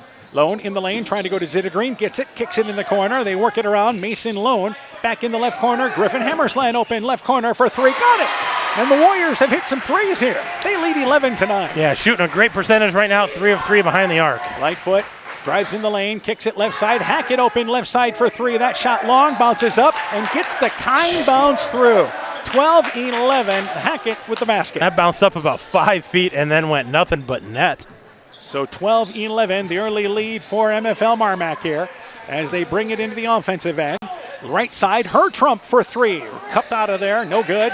Meany got the rebound, tried to outlet it to Keel. The ball knocked out of there, picked up by Griffin Hammersland. And the Bulldogs turned it over after the turnover by Central. So Isaac Lone, corner to Hertrump. Hertrump, deep right corner, back over to Lone. Isaac Lone, that is. Left side, Mason Lone, open for another three. I heard that one short. Saving it behind his back out of bounds is Hertrump, who feeds it over there to Mason. Actually, Isaac Lone, who scores the basket. That was a sweet save and just kind of dunked it behind his back, and Isaac Lone able to put in the easy bucket. Lightfoot, pick and roll to Meany. Baseline 15-footer. Line drives it from the right side. He's a great spot-up shooter. Back and forth we go. Halfway through the opening quarter, Bulldogs lead 14-13, and Central throws it away. Mason Lone tried to lead Isaac Lone into the offensive end on the far sideline, but overshot him. Turnover gives it back there to MFL MarMac. And we're going to have our first couple of subs here for the Bulldogs. Looks like number 12, Wesley Corlett's going to check in the ball game, and number 20, Jaron Willie into the ball game. Warriors will do the same thing. They'll check out Hertrump. Also coming out will be Zittergreen. Into the game is number 30, and that will be Garrett Burns. Also Carson Rignitz check in. Rignitz is a junior. Burns also late junior. Corlett for MFL MarMac is a junior, and also Willie is a senior. So Lightfoot, right side on top to Corlett. Bounce pass wide open underneath is once again Meany. And Meany kisses it off the glass from the left side. Nice give by the big guys. Yeah, nice feed by Wesley Corlett to give Meany the easy two. Left side, Lone in the corner to Griffin Hammersland. There goes on top, intercepted by Keel. Here's a fast break the other way. Keel drives in, takes an off-balance shot, no good. Good defense there by Mason Lone to disrupt the drive. And Keel maybe expecting some contact there, didn't get it. Back in the corner, Griffin Hammersland on top to Isaac Lone. And Mason Lone steps inside the three-point line, takes a 17-footer from off the left side. It is no good. Willie, the rebound there for the Bulldogs. By the way, Owen Hammersland has apparently went into the locker room. Meanwhile, Bulldogs get the ball down low. Corlett from the right side. It is up. It is in. Foul, count the basket. And the Bulldogs lead by 5. Yeah, Owen Hammersland is not on the bench anymore, so they've taken him down. I think there's a trainer taking a look at him and see what's going on there. You hope it's maybe just a tape-up job, and he comes right back into the ball game. He's a tough kid, certainly, for the Warriors. Mason Lone checks out, as does Burns, who committed that foul. And it is the free throw good, 19-13, as Corlett finishes off the three-point play. This is the tall lineup for MFL MarMac. Corlett at 6'5", Meany at 6'6". Left side, Griffin Hammersland on top, in and out of the hands of Isaac Lone, and Parker Keel dribbling on his knees, Curly Neal-like, saves it back to Lightfoot. Great hustle for the Bulldogs. And here's deep three, left corner by Keel, partially blocked by Isaac Lone, and the rebound pulled down by the Warriors. The Central fans let him know it's an air ball, but it was blocked. It was blocked, but this is still an insane pace for both of these teams. Hertrump caught it at the elbow, but a reach-in foul from behind on Willie. 2.5 in a fast-paced first quarter. That is the second foul committed by the Bulldogs. We said the Warriors don't mind getting up and down the court, but they're trying to keep pace right now with the Bulldogs, and we're going to have our first timeout. 19-13, MFL MarMac the early lead. Let's take this break. Scooters Coffee in Manchester offers a variety of coffees, smoothies, blenders, and breakfast food products served all day long. Scooters Coffee offers fast and friendly service, too. In a hurry? Use the Scooters Coffee app to order, pay, and earn rewards. Simply stop at the drive-thru window and pick up your order. Scooter's Coffee is open Monday through Saturday, 5:30 a.m. till 8 p.m. and Sunday, 6 a.m. till 8 p.m. We look forward to seeing you at Scooter's Coffee in Manchester. Your business is your pride and joy. You raised it with hard work from nothing but a dream. And since you care so much, naturally you want to protect it. An insurance policy from West Bend and Gifford Insurance is the best way to keep it happy, healthy, and profitable. We'll wrap it in the cozy warmth of the silver lining.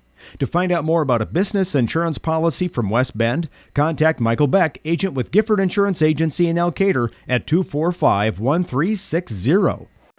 19-13, MFL MarMac the early lead, a 6-point lead. We have another score to pass along from Maquoketa Valley and Edco. This ball game is at the half. As a matter of fact, they're close to getting to the end of the third quarter, but Mac Valley led Edco at the half, 25-14. So the Warriors will take it off the right side of the basket inbounds here. And it will be, again, taking it inbounds, Isaac Lone. They get it in the lane to her. Trump finna reach in, foul at the elbow. That's the same foul we had moments ago.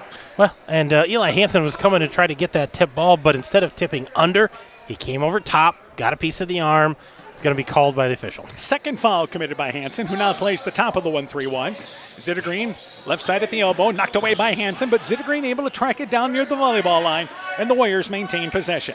Griffin Hammersland back over to Isaac Lone at the elbow, covered, and down is Hansen there, rolling his ankle as Isaac Lone takes a three. Top of the key, it is no good. Rebound pulled down there by Lightfoot, and now we've got a stoppage of play.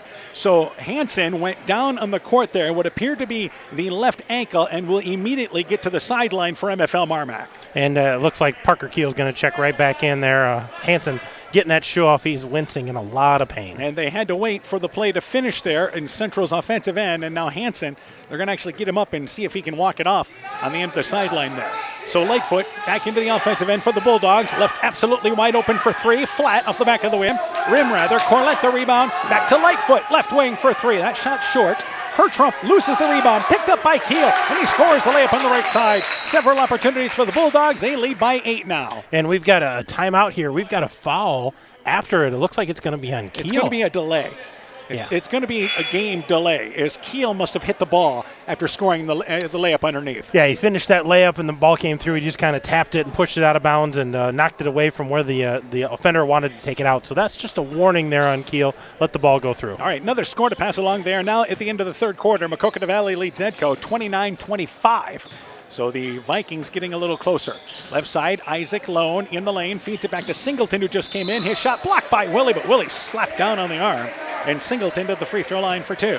Singleton checked in during that break. He is a 5'11 sophomore making his first appearance. Only one senior on this roster for Central. And their top scorers, many of them freshmen and sophomores. Singleton's free throw short. He'll get another opportunity. Yeah, we talk about the youth in this team, and Vaughn Zittergreen, the one senior, been out all 4 years, played a lot, even as a freshman, just because of number issues, but he's the only senior here, so they've got a lot of experience coming back next year. Isaac Lone, by the way, back into the game. Checking out is Regnitz. Second free throw, no good. Hit the front of the rim. It remains 21-13. Warriors come up empty. Keel on top to Lightfoot. 1:15 left in the opening act. Keel drives right side, traveled with the basketball. Moved the feet before moving the ball. Keel pretty quick, but not quick enough there to get by the official. Well, and the Bulldogs are staying in their 1-3-1 here, but it's interesting that Keel extends that himself.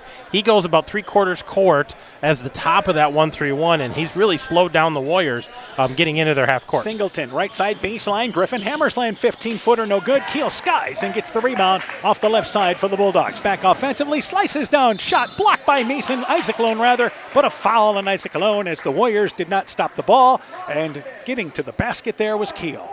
And they're going to say that was just a block, so that's going out of bounds. Give that ball back to the Bulldogs. And, yeah, that's an odd call there, but Bulldogs maintain possession. Lightfoot in the corner, drives in, little left-handed layup up and in, facing the basket. 5 feet away, Lightfoot on the drive. He took it inbounds, then just got the handoff back from Corlett. And that's a double-digit lead here for the Bulldogs with under a minute to play in our first quarter. And here's the ball knocked away by Willie. Loose ball picked up by the Bulldogs ahead of the pack. Here's the left-handed layup, right side using the left hand in Keel, and they lead by 12 right now. Yeah, doubling up the Warriors here, and the Warriors, they're going to have to get a shot off here before the end of the quarter. Shot clock is not on their favor. Mason Lone open left side for three. It's off the back of the rim, no good. Hackett got the rebound, and he's bodied to the ground there by Singleton. That's the fourth foul. Bulldogs get it back. A girls' final tonight. Starmont has lost to Springville. Springville won by a final score of 71-26. 71-26. Springville victorious over Starmont tonight. And we'll continue to update you on the West Central Postville girls game. And we'll see the Stars on Friday over in Edgewood as they take on the Vikings. A little Tri-Rivers action Friday night. Yeah. 18 seconds to go in the quarter. Lightfoot gets the handoff from Corlett. In the corner, Willie, deep left corner for three. Short. Rebound kicks to the left. 10 seconds to go. And a jump ball as Mason Lone got the rebound tied up by Corlett. But it goes to the Warriors. 10.5 seconds left in the quarter. Yeah, they've got 10 seconds to go the length of the court. Try to get a shot off here. And again, Parker Keel extending that 1-3-1 to about three-quarters court. And across the timeline, Mason Lone, 5 seconds to go on top to Zittergreen. Zittergreen, left side to Griffin Hammersland. Takes a three, deep left corner, circled around, no good. And the first quarter come to an end. Bulldogs close it there on an impressive 11-0 run. They lead 25-13. We've played one. You're listening to high school basketball from KCTN Sports. The winter high school sports season has begun, and the doctors and staff of Family Dentistry Associates of Monona encourage you to support your local high school basketball and wrestling teams. Dr. Jessica Wilkie, Dr. Mark Foey, Dr. Chase Bruner, and Dr. Daphne Hopfler of Family Dentistry wish all of our student athletes a very healthy and successful season. Call 539-4651. Family Dentistry Associates of Monona, where health-changing smiles are created. Bulldog Warrior Basketball is brought to you in part by David Balls, agent for Balls Insurance Agency in Elkader, Volwald Enterprises Inc. in Monona, Canuckro Flood Covering in Monona, Ashbacker Building Supplies in Rossville, Sincerely Yours Interiors by K in Monona, Ems Machine and Manufacturing in Monona, Guttenberg Municipal Hospital and Clinic, Adverse Weather Insurance, Jim Furman of Volga, your independent crop insurance agent, and by KAR Auto Group, online at karautogroup.com. So it's 25-13. We've played one quarter. Good start for MFL MarMac, and this is the pace they love. They put up 25 in the opening quarter. What was our shooting stats? For the Bulldogs, they were 10 of 18, 4 of 4 from the free throw line, 1 of 6 behind the arc. For the Warriors, they hit 2 free throws. Otherwise, they were 4 of 11 in that first quarter. Lightfoot, Hackett, Keel, Meany, and Corlett out there. Here's Hackett, open, left side for three, short off the front of the rim. Hertrump got the rebound. Keel came over top and commits the foul. For the Warriors, you have Zittergreen out there, along with Griffin Hammersland, Mason Lone, Singleton, and Hertrump, and Central went 2-3 zone that trip. Yeah, a little different look for the Warriors to just try to shake it up and maybe cause a little bit of confusion on the Bulldogs. And by the way, that Maquoketa Valley score we gave you against Edco, that was midway through the third quarter. They've now finished the third quarter, and 36-28, Maquoketa Valley leads Edco. So offensively, Warriors down by a dozen. Right side, Griffin Hammersland. Back out on top to Lone. High post area, Singleton. In the corner, Hertrump. Ball right through his hands. Hertrump wanted to drive, or at least look to shoot, but lost the basketball. Moved the eyes there away from the ball, and they turn it over. Yeah, just looking to do something with it before he had the ball. Didn't watch it all the way in. That's going to be the 7th turnover now on the Warriors. And again, they had 23 last night against Edco, and this is a better type pressure than MFL MarMac has. Meany, baseline, steps out, 15-footer long. Hackett skies and gets the rebound off the left. Put back middle of the lane, leaves it short off the left side. Singleton clears the rebound, and here is a reach-in foul by Corlett from behind. 2 quick whistles against the Bulldogs here in the first minute in the second quarter. And if you're the Bulldogs, the one thing you don't want to do is put the Warriors on the line, let them score points without the clock running. And it is, again, Zittergreen in the backcourt, with Keel the only one down there for MFL MarMac, extending the 1-3-1. And Zittergreen, looking to go right side, goes to Griffin Hammersland, back to Zittergreen. Zittergreen fake a pass to make a pass and goes right side to Griffin Hammersland. He's open, right side for three off the front of the rim. Corlett, nice job boxing out on the left side, getting the rebound for the Bulldogs. Hackett back over left side to Lightfoot. Lightfoot drives baseline, cut off by Zittergreen. Hackett now has it in the free throw line. Right side to Keel. He's going to take a stop and pop three right wing, flat off the back of the rim. Rebound goes to the free throw line and Mason Lone. Lone drives in, kicks it left side now. Hertrump with the basketball. He drives in, nice wraparound pass to Lone. Shot blocked by Keel. Keel blocked the shot underneath. Hackett back in the offensive end just like that. Left side, Corlett, who drives baseline, and Zittergreen knocked it away from behind. That old rec league defense, reach behind you when you go by. and it goes off the left side to the Bulldogs. And we've got Isaac Lone's going to check back in. Griffin Hammerlin's going to go to the bench. And we see Owen Hammersland in the doorway with both shoes on, maybe getting ready to come back in here. I'm not sure what he's thinking there. Still wincing a little bit as he's walking around. Keel, left side to Lightfoot, drives baseline, little one-handed runner, hit the side of the backboard, too far along the baseline. Rebound by Central. Back in the offensive end, Isaac Lone. Baseline to Mason Lone. Back over to Isaac. Deep three, step behind the arc off the front of the rim. And rebound by Corlett, fouled from behind by Singleton. The Warriors hit some threes early, but they have cooled off. What do we have for stats in the first quarter? Yeah, they were 3 for 8 behind the arc in that first quarter, only 1 of 3 otherwise, and 2 of 4 from the free throw line, but they have since cooled off, haven't hit a shot yet here in the second quarter. All right, substitution. Singleton checks out, as that will allow Garrett Burns to come back into the game.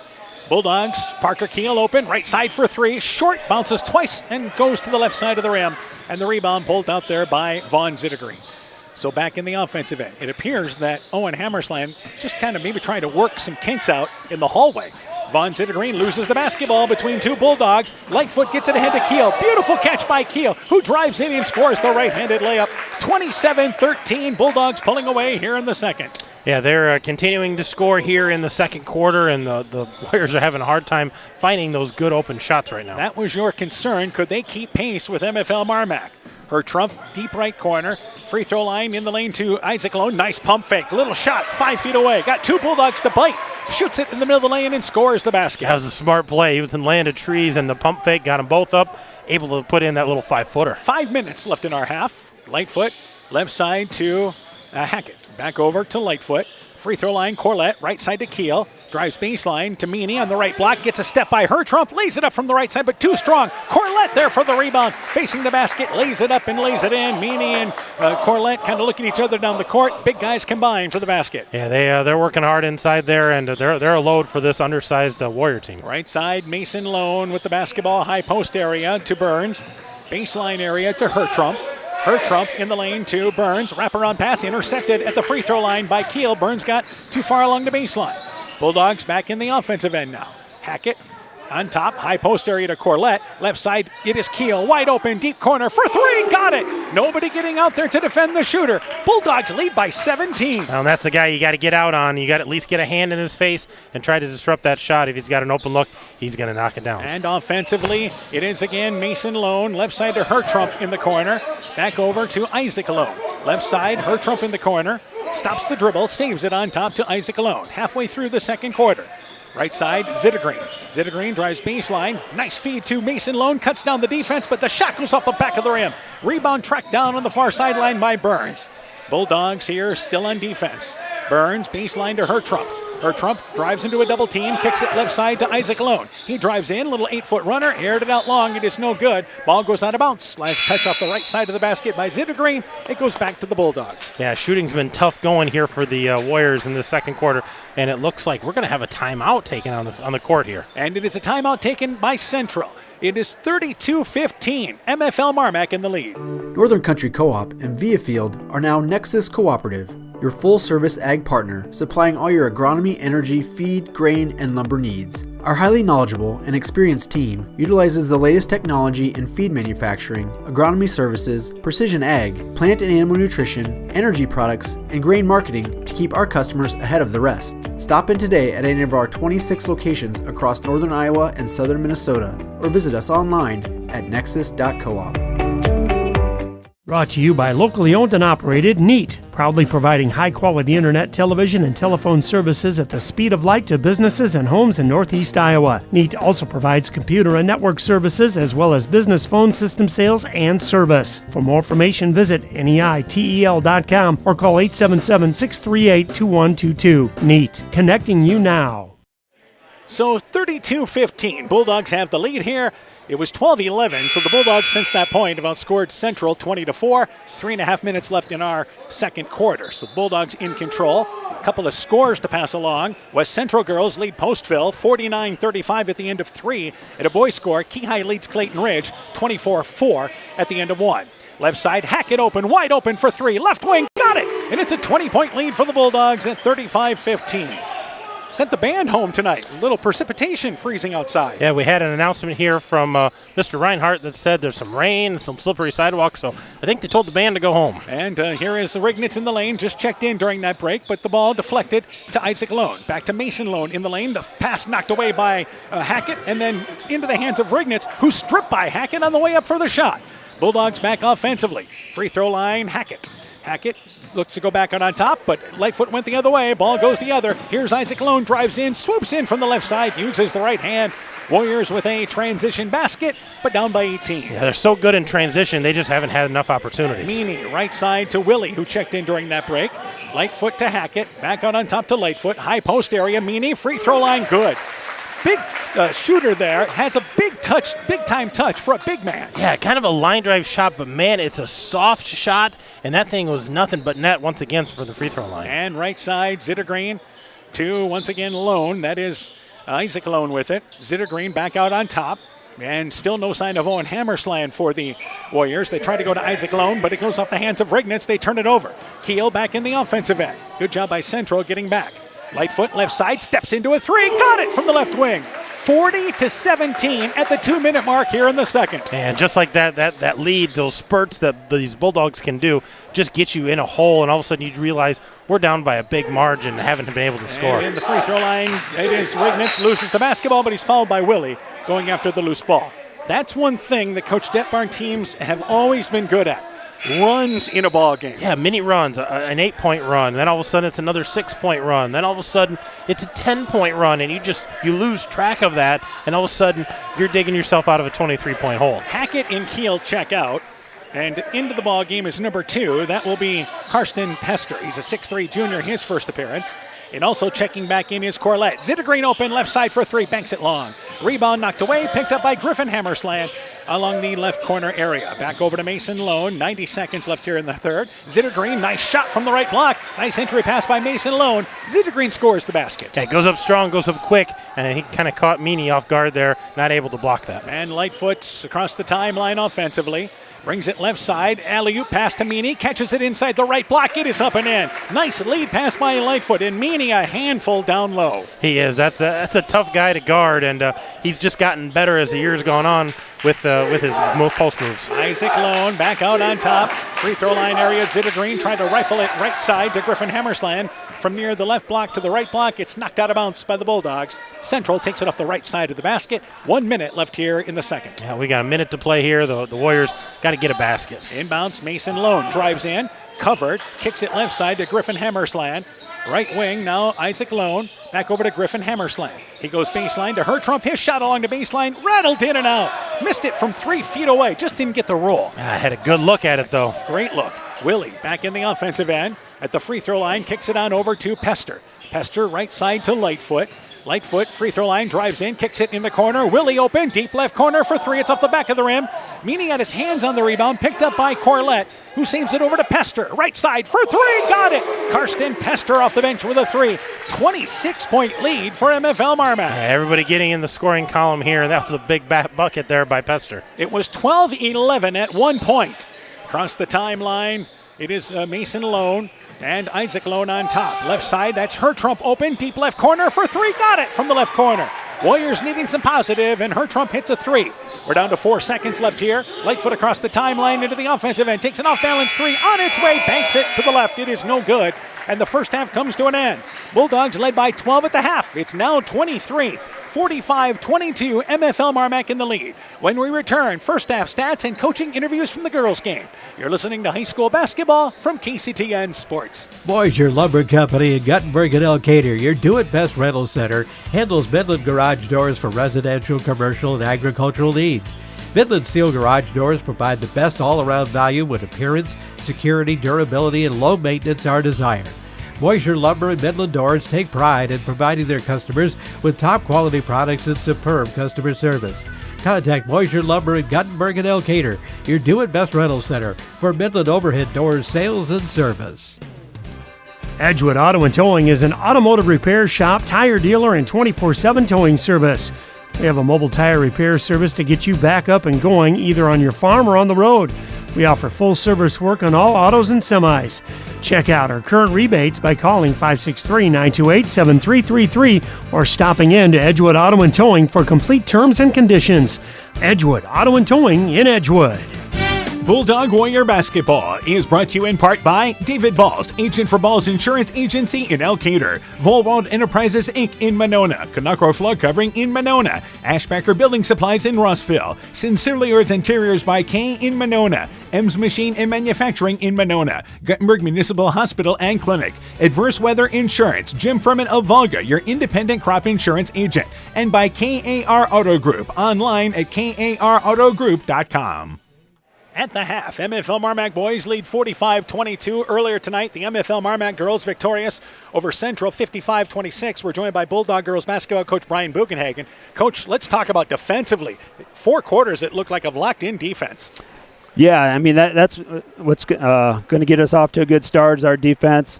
With our athletes and speed that we have, we want to pressure and get some easy buckets, and I thought we did a really good job. It's 2 games in a row that I thought we were really locked in defensively. All right, obviously they came out there running a triangle and one on Emma Wickner, so the other girls had to step up, and that's one thing you guys have had all year, everybody contributing. Yeah, and that's what we try to do in our offense is have everybody be a part of it. And, I told Emmy early in the season that, once she kind of got going, that teams are probably going to do some triangle and 2 or box and 1 and just try to frustrate her. But I thought she did a really nice job of penetrating and getting everybody involved, and that's what we want out of her. Obviously, you were led by Evelyn Fritz. A nice lift off the bench with 11 points. Yeah, Evelyn comes in, and she's ready to shoot, and I thought she did a really nice job tonight making shots. And overall, I thought our whole team really stepped up and made open shots when they're available, and that's what we needed. That we've been working hard in practice, working on our shooting, and we need that to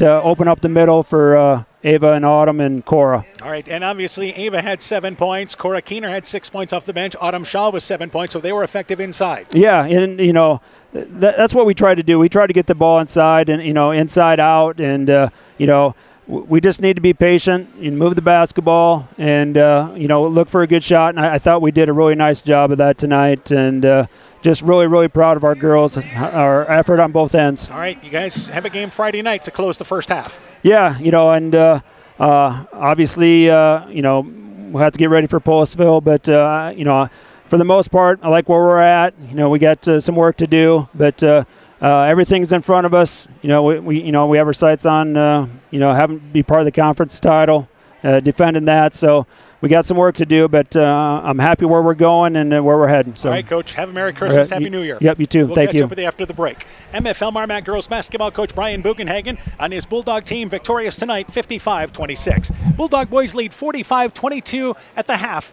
We'll be joined by Central coach Mark Wiley when our halftime show continues. No trip to Northeast Iowa is complete without a visit to the Turkey River Mall in Elkader. Browse and shop through 4 levels with over 14,000 square feet of purely unique shopping. You'll discover an eclectic mix of old and new, including antiques, jewelry, high-end, and resale clothing for kids and adults, furniture, art, books, toys, crafts, rocks and minerals, and think custom apparel. Visit our updated website at turkeyrivermall.com or like and share our Facebook page. Stronger, farther, faster. It all starts with good nutrition. Clayton County Farm Bureau is proud of our livestock farmers who provide high-quality protein needed to fuel our young athletes. The ultimate pre- and post-game fuel-up can be found in meat and dairy foods grown right here. Meat and dairy are natural sources of essential vitamins that support health, energy, and performance. We know our student athletes are the real deal, and Iowa's livestock farmers are committed to helping them reach their goals. To learn more, visit realfarmers.realfood.realmeat.com. Bulldog Warrior basketball. Welcome back here to Elkader, 45-22. Bulldog boys in the lead. Earlier tonight, Central girls dropped the decision, 55-26 the final score. And Coach, just a rough first quarter in this ball game. Turnovers, much better job after the first quarter, hanging on to the basketball, but got behind the 8 ball right away. Yeah, turnovers in the press. MFL MarMac did a nice job of slapping on the press. We did not handle that press very well. As Coach and I talked to the kids after the game, we got to get depth at handling the basketball and just being strong with the ball, especially in our left hand. So that things to work on, always things to work on. So that's an area that we need to improve in order to, the first quarter I felt like we were playing defense pretty much the whole quarter, and the kids felt that too. And we just need to be better, and it takes time, and we'll get there. It just takes more effort and just continuing to practice. Well, and it had 18 turnovers, but 8 of them coming in the first quarter, so a much better job over the final 3 quarters. Obviously, when you got into your offense, you did some good things in the half court. We did. Even from the get-go, I really liked our screen and roll. Blair was able to finish at the rim, got fouled, went to the free throw line. That was our points in the first quarter.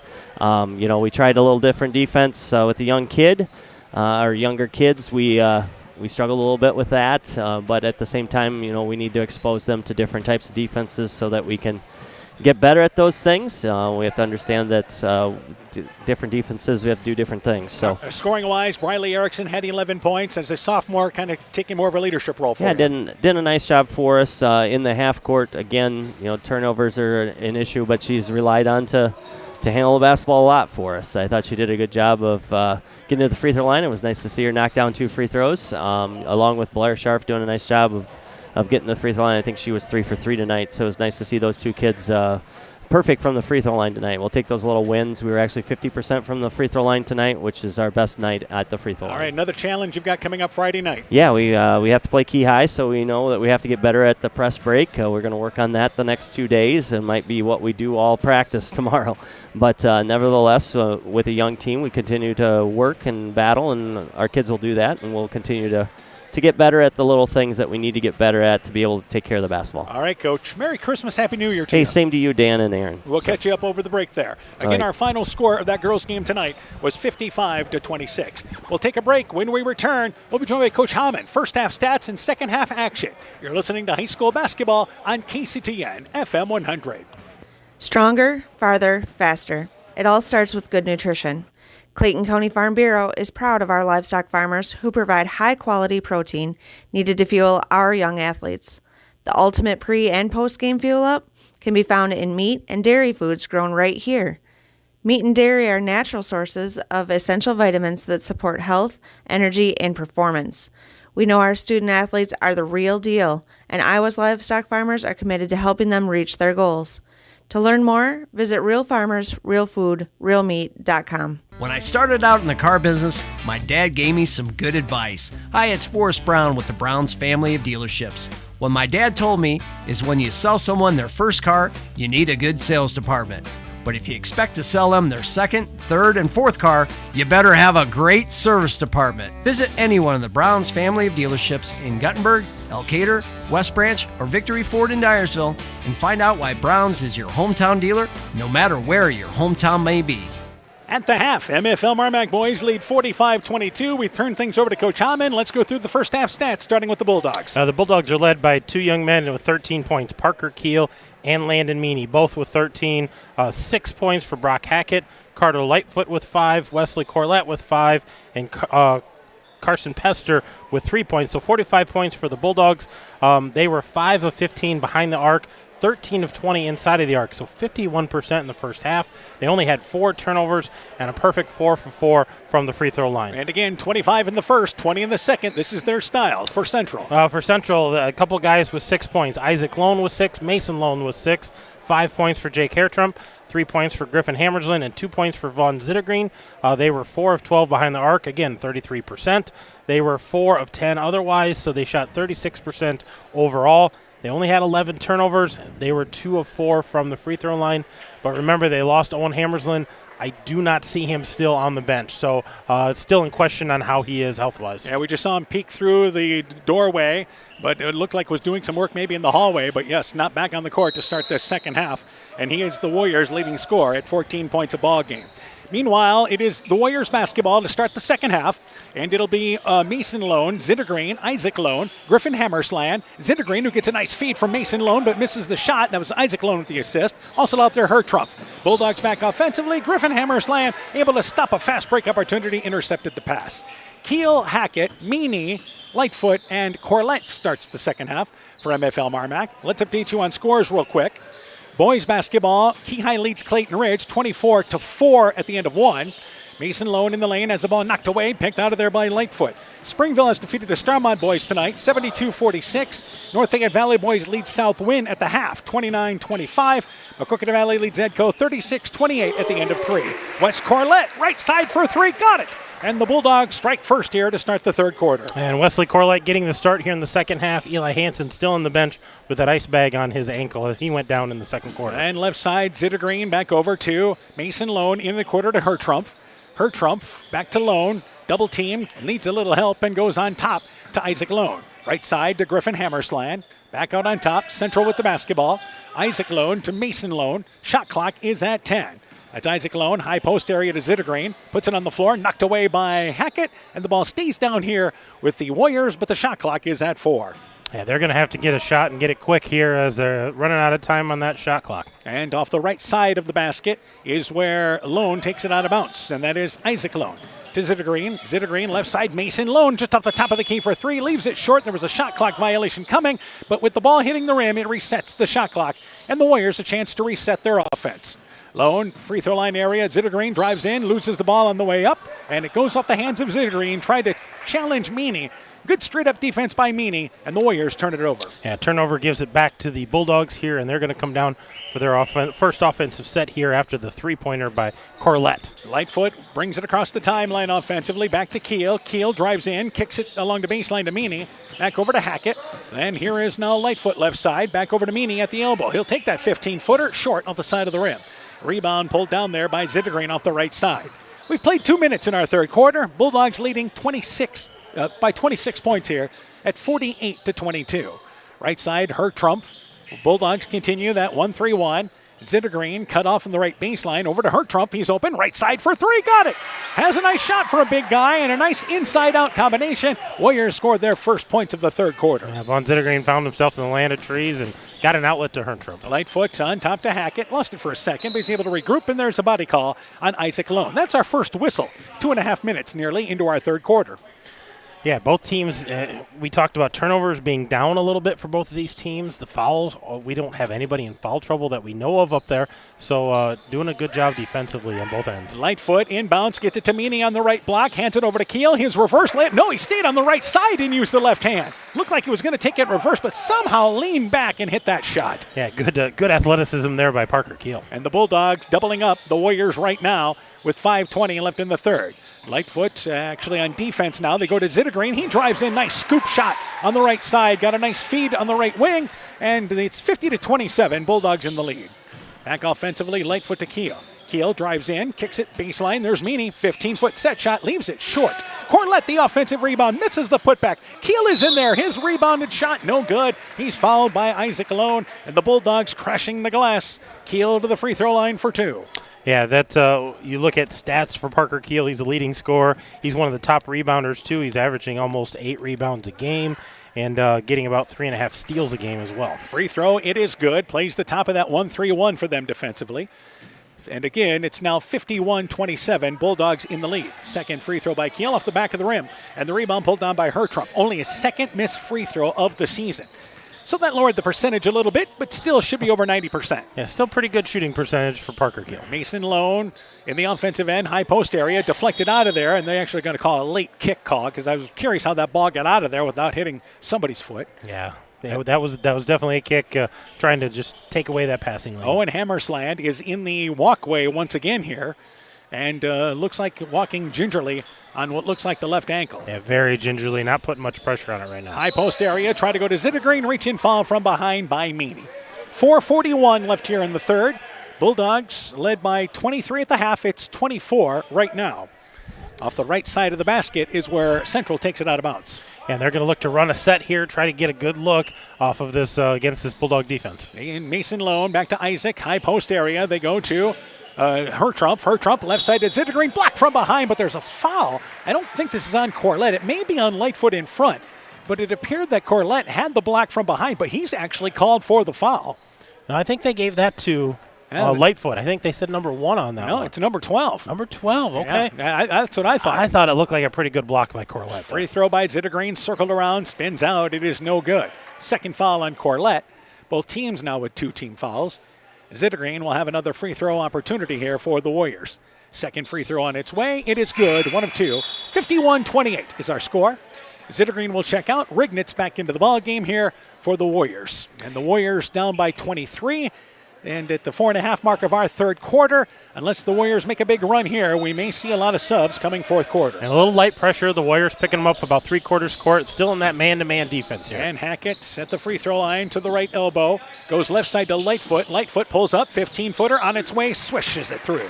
And it's 53-28. Bulldogs lead by 25 as we approach the halfway mark of our third quarter. Mason Lone to Isaac Lone, the older brother. Left side to Isaac Lone.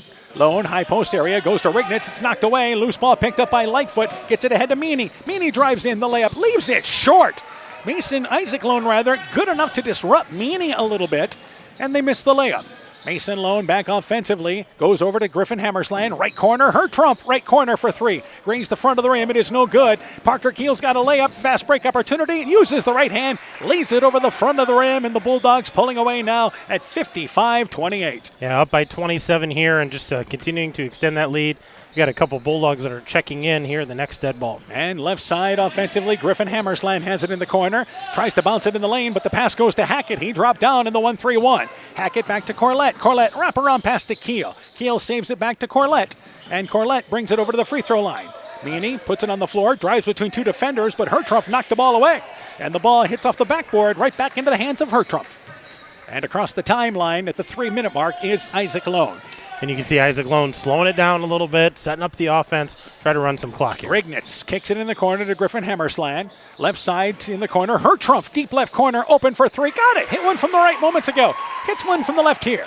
55-31, Bulldogs in the lead. Yeah, a little spark there. Hertrump hitting 2 out of 3 there on the three-pointers. Lightfoot races it into the offensive end. Keel takes a deep 3, right side, aired it out. Heat check, 22 feet away, and that one had about 20-foot distance.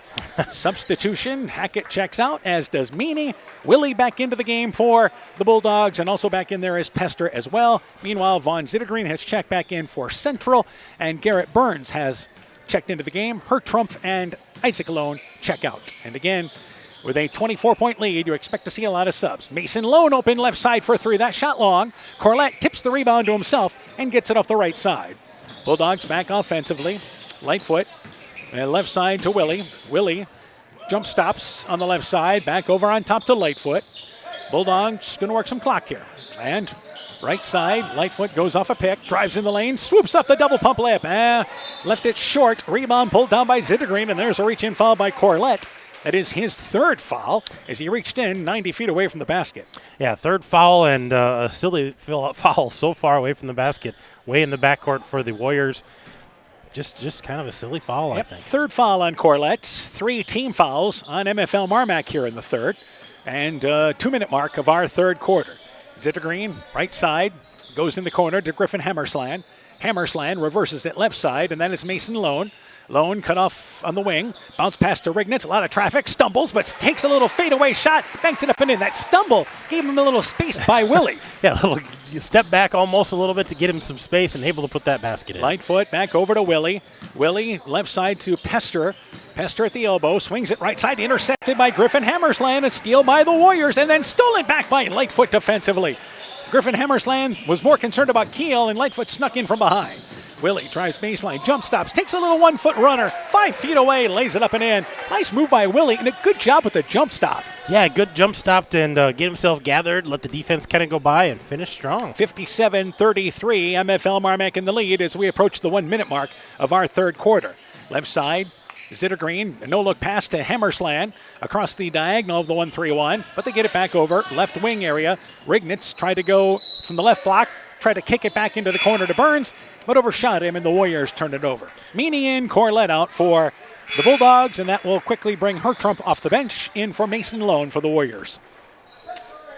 Well, for Central, this is the team you're trying to get to in the conference. One of the teams if you're going to try to continue to build a young program. Yeah, this is a good test for them, for this young program, knowing what they have to do if they want to be one of the better teams. They got to beat one of the better teams. Keel, Lightfoot in the lane. Meany, nice post-up position. His shot leaves it short but draws contact. But again, he got it on point-blank range off the right side. And he will go to the free throw line here for 2. Yeah, he's in a lot of traffic there, but able to muscle that up and almost got it to fall. He's going to have to earn them. All right, boys, final tonight. Maquoketa Valley has defeated Edco 57-50 as the first free throw goes off the back of the rim for, once again, Meany. So he'll get another opportunity. Maquoketa Valley beat Edco. And they finally got done with the girls' game at Postville. Second free throw good, 1 of 2, back to a 25-point lead. And West Central hangs on to defeat Postville tonight.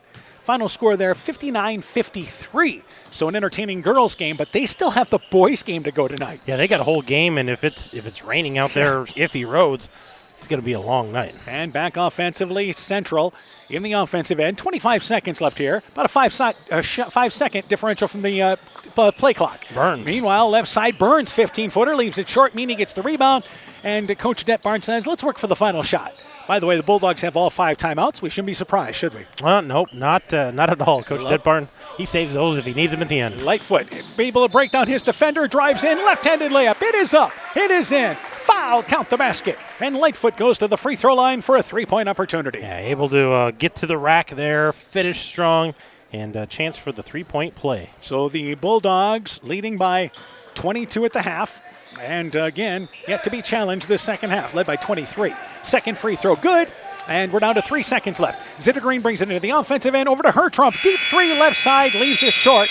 And the third quarter comes to an end. It is MFL MarMac in control. 60-23 they lead as we go to the fourth. This is Chris Holbert, General Manager of Hall Robertson Incorporated in Postville. We would like to wish the area student athletes both a safe and successful sports season. We have been a community-based company since 1864, servicing and supporting the area ag industry with products necessary for daily success. We look forward to continuing to serve and support both the ag industry and high school athletes in our surrounding communities. Thank you and good luck from the families at Hall Roberts Son. Bulldog Warrior Basketball is brought to you in part by Culligan Water Conditioning in Elkader, Fisk Farm and Home in Monona, Cresco, and Decorah, Burns & James Insurance, your Grinnell Mutual agent in Monona, Farmers Savings Bank of Colesburg, Elkport Garber, Strawberry Point, and Arlington, member FDIC, Dean Family Chiropractic in Claremont, Meyer Collision and Service Center in Guttenberg and Elkader, and by Rivals Inc., custom gear, screen printing, embroidery, and online shopping at rivalsinc.com. 61-33, MFL MarMac in the lead. Only thing left to decide, final score of this matchup. And the Bulldogs led by 12 at the end of 1, 23 at the half. And continuing to pull away, they have the basketball. Lightfoot, Hackett, Corlett, Meany, along with Keel, starting 5 back out there for the Bulldogs to start this quarter. And left side, Lightfoot in the lane to Meany on the right block inside, lays it up. Oh, it touched every part of the rim. I had it in. And the shot no good. How did Meany not get that ball to go down? Corlett, the rebound with her trump, tied up, and it goes back to the Warriors. That thing rolled all the way around and just crawled back out of the basket. And again, the ball goes to Central as they have Griffin Hammersland, Vaughn. Also, Rignitz starts this quarter, Burns, and also out there is her trump. MFL MarMac continues the 1-3-1.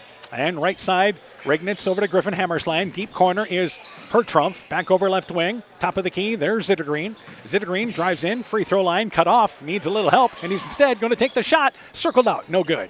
Meany tips out the rebound into the hands of Corlett, and Corlett is immediately tied up there by Rignitz. It is a jump ball that gives it back to, once again, MFL MarMac. At the end of 3, North Fayette Valley leads South Wind 41-36. So North Fayette Valley has led from the get-go, and that is a good ball game going on there. So in the offensive end, Keel just off the right side for 3. Drifting away, missed the shot. Rebound by Meany, and then tied up there. Jump ball as Rignitz tied him up.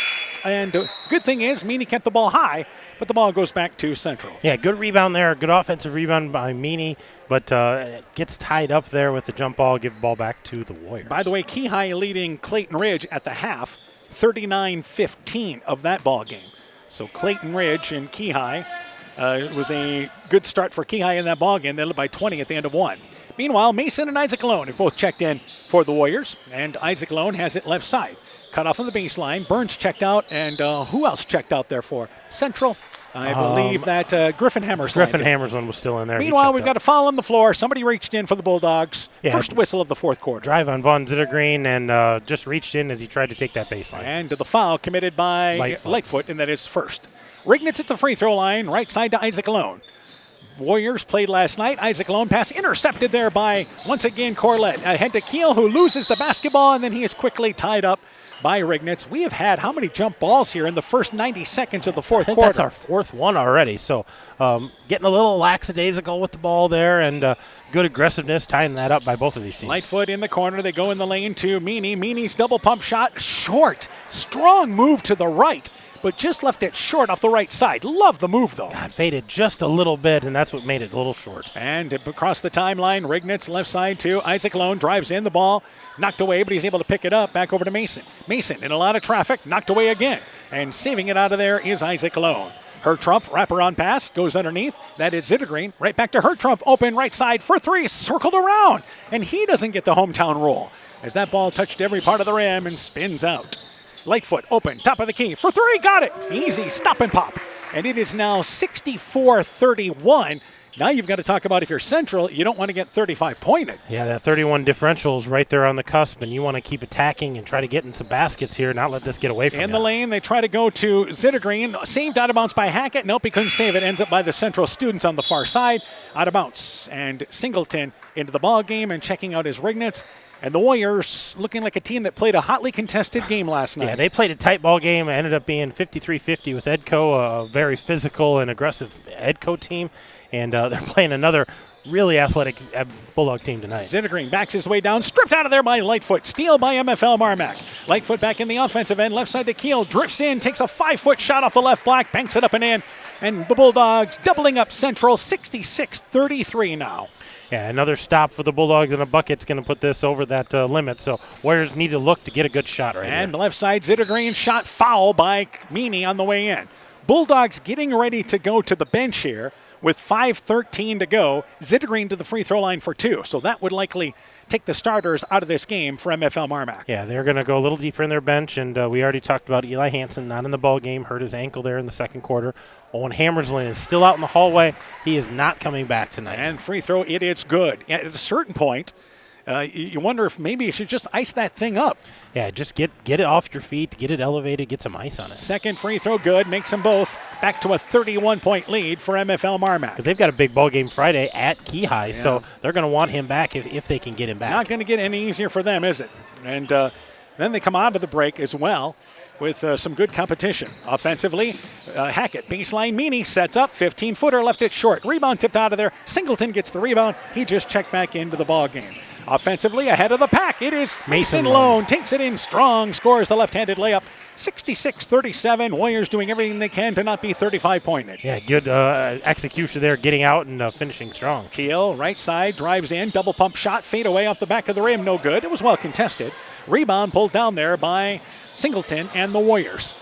So 4.5 left here, and it looks like we're going to have the 5 subs coming in fairly quickly for MFL MarMac. Left side, high post area, Singleton in the lane to Zittergreen. Singleton from just off the elbow, 15-footer off the back of the rim. Zittergreen gets the rebound. Back right side to Mason Lone. Warriors maintain possession. Mason Lone in the lane, Zittergreen. Spins, right side, layup, up and in. Nice job by Vaughn Zittergreen. 66-39. This is a good run here by the Warriors. This is what, a 6-0 run? Yeah, and Zittergreen having himself a nice night, getting some points in the paint. Hackett, elbow, right side. That's actually Lightfoot. Left wing for three. Got it again. Missed his first couple of shots, but he has been red hot since. 69-39. And here's our 5 subs coming to the bench for the Bulldogs. Couple subs for the Warriors as well. Yeah, Central not going too deep into their bench yet. They've actually played 9 tonight. Mason Lone for 3. Shot is no good. Meany gets the rebound, and ahead of the pack, nobody gets back for Central. Corlett, an easy layup.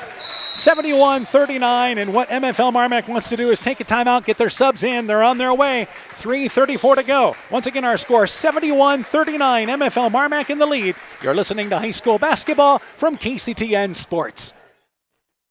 Top Gun Customs knows you can fill the deer tag well out of season. If you've tagged that prize buck, pull up to the stoplight at Top Gun in Garnavillo. That's it. Bob and his technicians have been repairing vehicles for over 45 years. We write the estimates, take the photos, and deal with the insurance company for you to ensure your vehicle is repaired quickly and, most importantly, safely.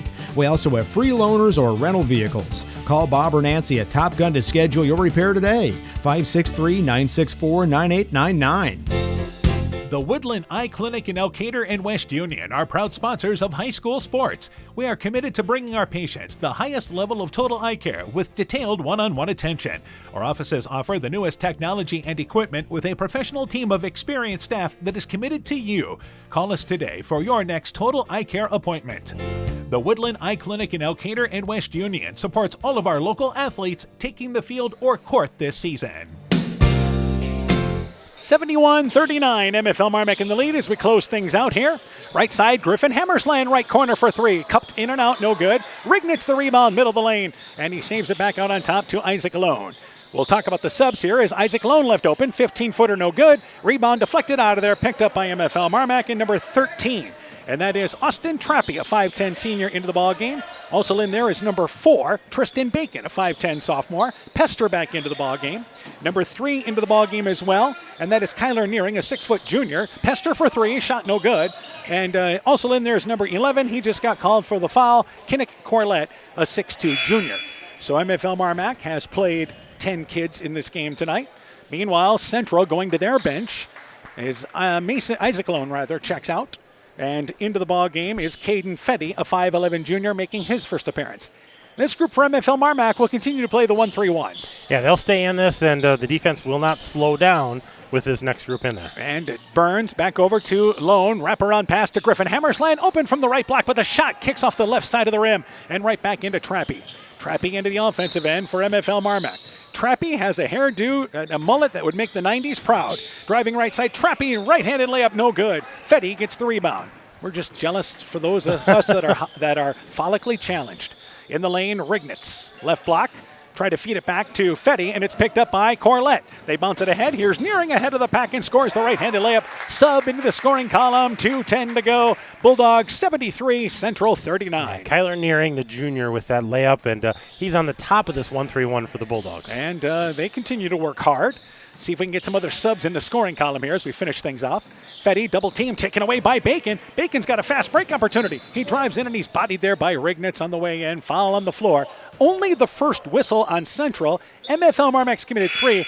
Let's not get into fouling situations here. Yeah, let's not get this into a free throw shooting contest. They've been playing pretty clean throughout this whole ball game. We haven't had a ton of free throws. Rignitz and Mason Lone check out. Singleton back into the game for Central. Also in there as well as left side Bacon for 3. Grace off the side of the rim. It is no good. And with the rebound is number 15, Henry Reimer, who just checked into the ball game, a 5'11 junior. So I believe everybody has played for Central tonight. Baseline, there's Griffin Hammersland, drives in, floats it over the right side of the rim as he was just inside towards the middle of the lane, and it's 73-41, 90 seconds to go. Our final sub at the scores table is Bryce Jones, a 5'11 sophomore. Trappy, free throw line jump shot, 15 feet away, no good. Aired it out, Corlett got the rebound, and that ball missed it from the right side, ends up in front of the basket.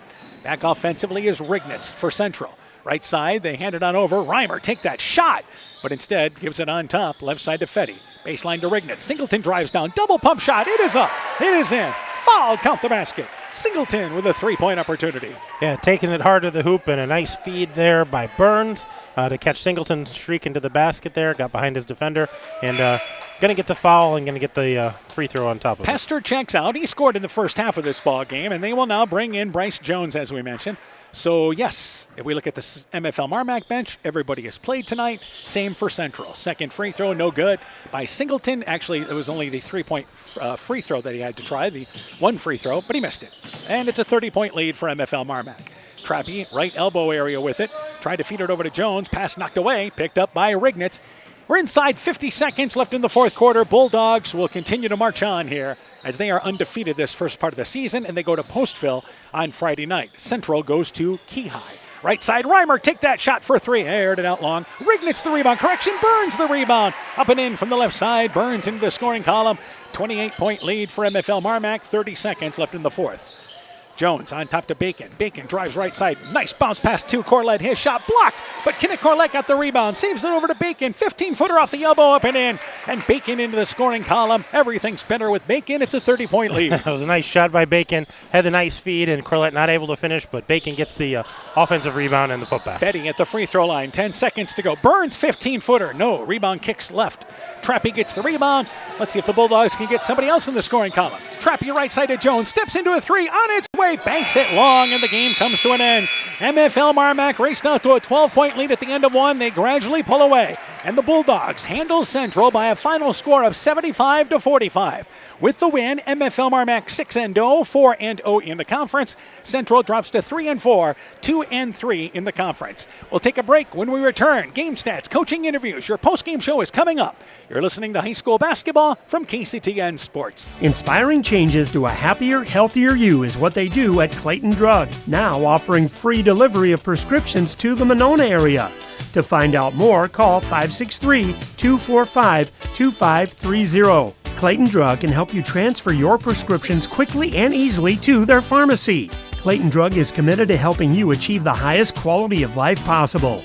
Clayton Drug, connecting the communities of Elkader, Strawberry Point, and Sumner to serve all in between. Hi, this is Cody from Torkelson Motors in Elgin and Walk-On. At Torkelson Motors, we believe that student involvement in activities is a great way to help grow our communities, and we are proud to help sponsor this game for your enjoyment. We've been serving Northeast Iowa since 1926 and appreciate the business that our customers have given us and the support they provide to our area schools and communities. So the next time you're in need of a new or used vehicle or a repair, stop into Torkelson Motors. We've been selling cars the old-fashioned way with a friendly smile and a handshake right here next door in Elgin and Walk-On.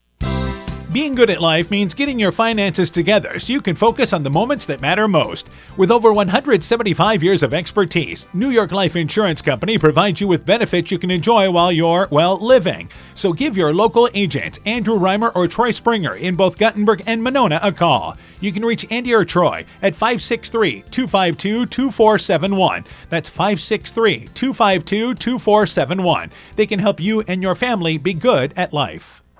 As you're bringing in the harvest this fall, remember to watch for overhead power lines. A safety tip from Iowa's electric cooperatives.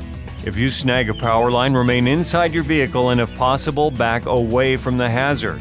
If your equipment catches fire, jump clear and avoid vehicle and ground contact. Call 911 and your local electric company immediately. And train your crew on these risks and procedures too. Iowa's electric cooperatives want you to be safe and productive this fall. Alameda Clayton Electric, your Touchstone Energy cooperative. Strawberry Building Supply offers all your building materials for residential and commercial projects. Whether you're building from the ground up, remodeling your home, or a weekend project, we have the materials you'll need. We are an authorized Milwaukee dealer for all your Milwaukee tools. Strawberry Building Supply also has everything you'll need for your pets and livestock. Stop into Strawberry Building Supply today at 413 West Mission Street, Strawberry Point, or call 563-933-4579. Bulldog Warrior Basketball is brought to you in part by Culligan Water Conditioning in Elkader, Fisk Farm and Home in Monona, Cresco, and Decorah, Burns & James Insurance, your Grinnell Mutual agent in Monona, Farmers Savings Bank of Colesburg, Elkport Garber, Strawberry Point, and Arlington, member FDIC, Dean Family Chiropractic in Claremont, Meyer Collision and Service Center in Guttenberg and Elkader, and by Rivals Inc., custom gear, screen printing, embroidery, and online shopping at rivalsinc.com. Welcome back to Elkader. MFL MarMac boys win by a final score of 75-45. Other boys scores. Key High leads Clayton Ridge at the end of 3, 62-31. North Fayette Valley leads South Wind with 2:20 left in the fourth, 51-49. Maquoketa Valley has defeated Edco tonight, 57-50. And West Central and Postville haven't even started that game yet, or maybe just getting underway. Meanwhile, the Bulldogs led by 12 at the end of 1. And just kept pulling away. They win by 30, and let's go to the individual totals, and let's start first off with MFL MarMac. MFL MarMac, a lot of big scores tonight, led by Parker Keel. He ends with 20 points tonight. Carter Lightfoot, 16 points. Landon Meany with 14 points. Wesley Corlett with 10 points. So 4 guys in double figures. 6 points for Brock Hackett, 3 points for Pester, 2 points for Jaron Willie, 2 points for Tristan Bacon, and 2 points for Kyler Nearing. All right, let's go through the rest of the totals. For Central, they were led by Jake Hairtrumpf with 11 points, 9 points for Vaughn Zittergreen, 8 points for Mason Lone, 6 points for Isaac Lone, 5 points for Griffin Hammerson, 2 points for Carson Rignitz, 2 points for Garrett Burns, and 2 points for Julian Singleton. All right, so again, they win 75-45 with 17 seconds to go. North Fayette Valley and South Wind are tied at 51. So we'll continue to keep you up to date. We'll start our interviews here. We're joined by MFL MarMac boys basketball coach Eric Detbarn. Coach, That maybe took you a half a quarter to find your footing, but again, a strong run to close the first quarter as you guys were able to force tempo tonight. Well, they were able to hit some shots early, so that was huge for them. They got the ball in the corners a couple times, and I think they hit 3 or 4 shots from the corners right off the bat, and we had to make a couple adjustments, and we did that, and I was pretty proud of the way the kids adjusted to that. All right, let's talk about individually. Again, everybody contributing, and that's been the thing for you, with Parker Keel leading the way with 20 points. Let's start there. Yeah, I mean, Parker's great at the top of our 1-3-1. He creates a lot of trouble up there, and and then he also is able to, whenever we create turnovers, he's able to get out and make some easy layups for us. All right, Carter Lightfoot had 16 points, played well for you, the floor general. I thought he was much more aggressive tonight, and I thought he hit some shots that he hadn't hit last week, and he's starting to feel more comfortable in that role. All right, also Landon Meany had 14 points, continues to contribute for you on both ends. Well, I think Landon had our first 6 or 8 points right off the bat. We were able to get the ball into him, and he was able to score for us, and that kind of opened up our outside game, means we were able to use him inside. All right, getting a lift off the bench from Wesley Corlett in double figures with 10. Yeah, Wes was big for us with Eli going down with the ankle injury. Wes had to pick up, and he's very capable of doing that. Can you give us an update on Eli? Just an ankle injury. We'll see how he feels, here in a couple days. But I wouldn't anticipate him playing against Postville on Friday night, but he'll definitely be ready after Christmas. Yeah, absolutely. Got some time to heal there if you get through that ball game. All right, you mentioned Postville. You guys have a chance to go into the break undefeated. Yeah. I think you'd be pleased with the first half. Yep, I would be very pleased if we could do that. And that's another big road game for us. This will be our 4th conference road game, and so we're halfway done on the road as far as conference is concerned. So that's pretty big for us. All right, Coach. Have a Merry Christmas, Happy New Year. Yeah, you too. We'll catch up with you guys after the break. All right, thank you. You betcha. MFL MarMac basketball coach Eric Detbarn and his Bulldog team victorious tonight, 75-45, the final score. We'll take a break. We'll be joined by Central basketball coach Brady Streamer when our postgame show continues. Alpine Communications believes connected communities become thriving communities. We are the local telephone company that became a 21st century communications provider. Alpine provides internet, television, cellular security, and telephone too. We promise personal, timely, reliable service from people who live here. When you choose us, we all thrive. Connect with Alpine Communications today. Click alpinecom.net or call 563-245-4000. Elkader Tax and Bookkeeping are proud supporters of all of our local high school sports teams. We want to wish everyone the best of luck on their season. We are here for all your tax, payroll, and bookkeeping needs. Give us a call at 563-245-2154. Again, that number is 563-245-2154. Thank you from Kurt and Ann at Elkader Tax and Bookkeeping, located in downtown Elkader. Welcome back to Elkader. Postgame show continues. We're joined by Central boys basketball coach Brady Streamer. Coach, first off here, good start, hit some shots early, but obviously MFL MarMac able to run tonight. Yeah, I thought in the first quarter, like you said, we got off to a good start, made some shots. We've been really struggling from the perimeter for a while now, so that was great to see, get some guys some confidence. However, with MFL, if you make mistakes on the offensive end, they're going to score layups, and they had about 3 or 4 in a row, it seemed like, and that tie game or close game can get out of reach quick, and that's what they did. All right, early in this ball game, you lost Owen Hammersland to an injury. Can you give us an update? Yeah, he tweaked his ankle, same ankle he injured during the football season, so I don't know anything more than that. But obviously he only played a couple minutes for us, which was a big loss on both ends. He always guards the opponent's best guy, so we missed him on both ends. But I guess we'll find out what tomorrow and the rest of the week has to offer. All right, let's talk about some of the individuals. Jake Hertrumpf leads you with 11 points, and Vaughn Zittergreen chipped in with 9. Yeah, again, Jake's another guy that's kind of been struggling from the field.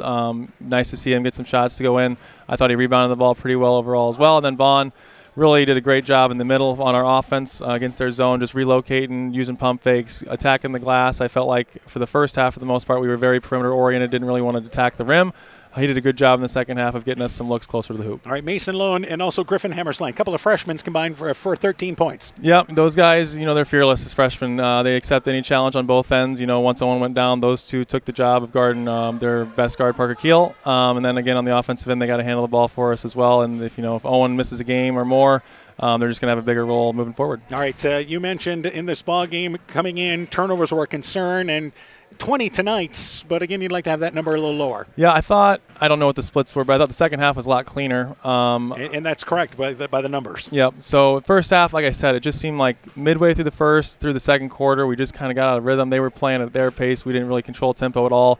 Made some mistakes that we shouldn't make, and then to our guys' credit, we kind of reset at halftime and played a lot cleaner in the second half, which we'll have to continue to do moving forward. All right, so what's coming up for you guys? Still another challenge before the break. Yep, we go to Lansing Friday. Good team, obviously, a lot of experience and a lot of time together. They got some size, which we're going to have to handle. Rebounding has been an issue for us in the past. That's going to be a key focus for us, and I know they like to press from what I've seen on tape, so kind of the same story moving forward. Got to rebound and got to take care of the basketball. All right, Coach. Merry Christmas. Happy New Year. Merry Christmas to you, Dan. Thank you. We'll catch up with you guys after the break.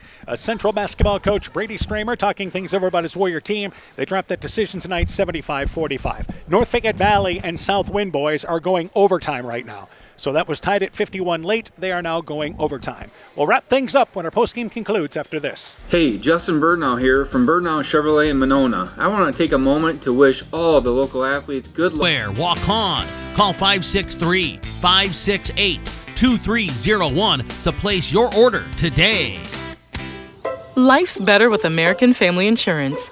Because whether it's a family road trip in your dream car or hosting a family reunion in your dream home, we help you feel protected so you can enjoy those dreams with peace of mind. Save up to 23% when you bundle home and auto. Products not available in every state. Visit amfam.com to learn how discounts may apply to you. American Family Mutual Insurance Company, SI, and its operating company, 6000 American Parkway, Madison, Wisconsin. Contact. And welcome back here to Elkader. Start to wrap up our post-game show. Sorry about that. A little technical difficulty on our end as the weather kind of playing hectic with everything.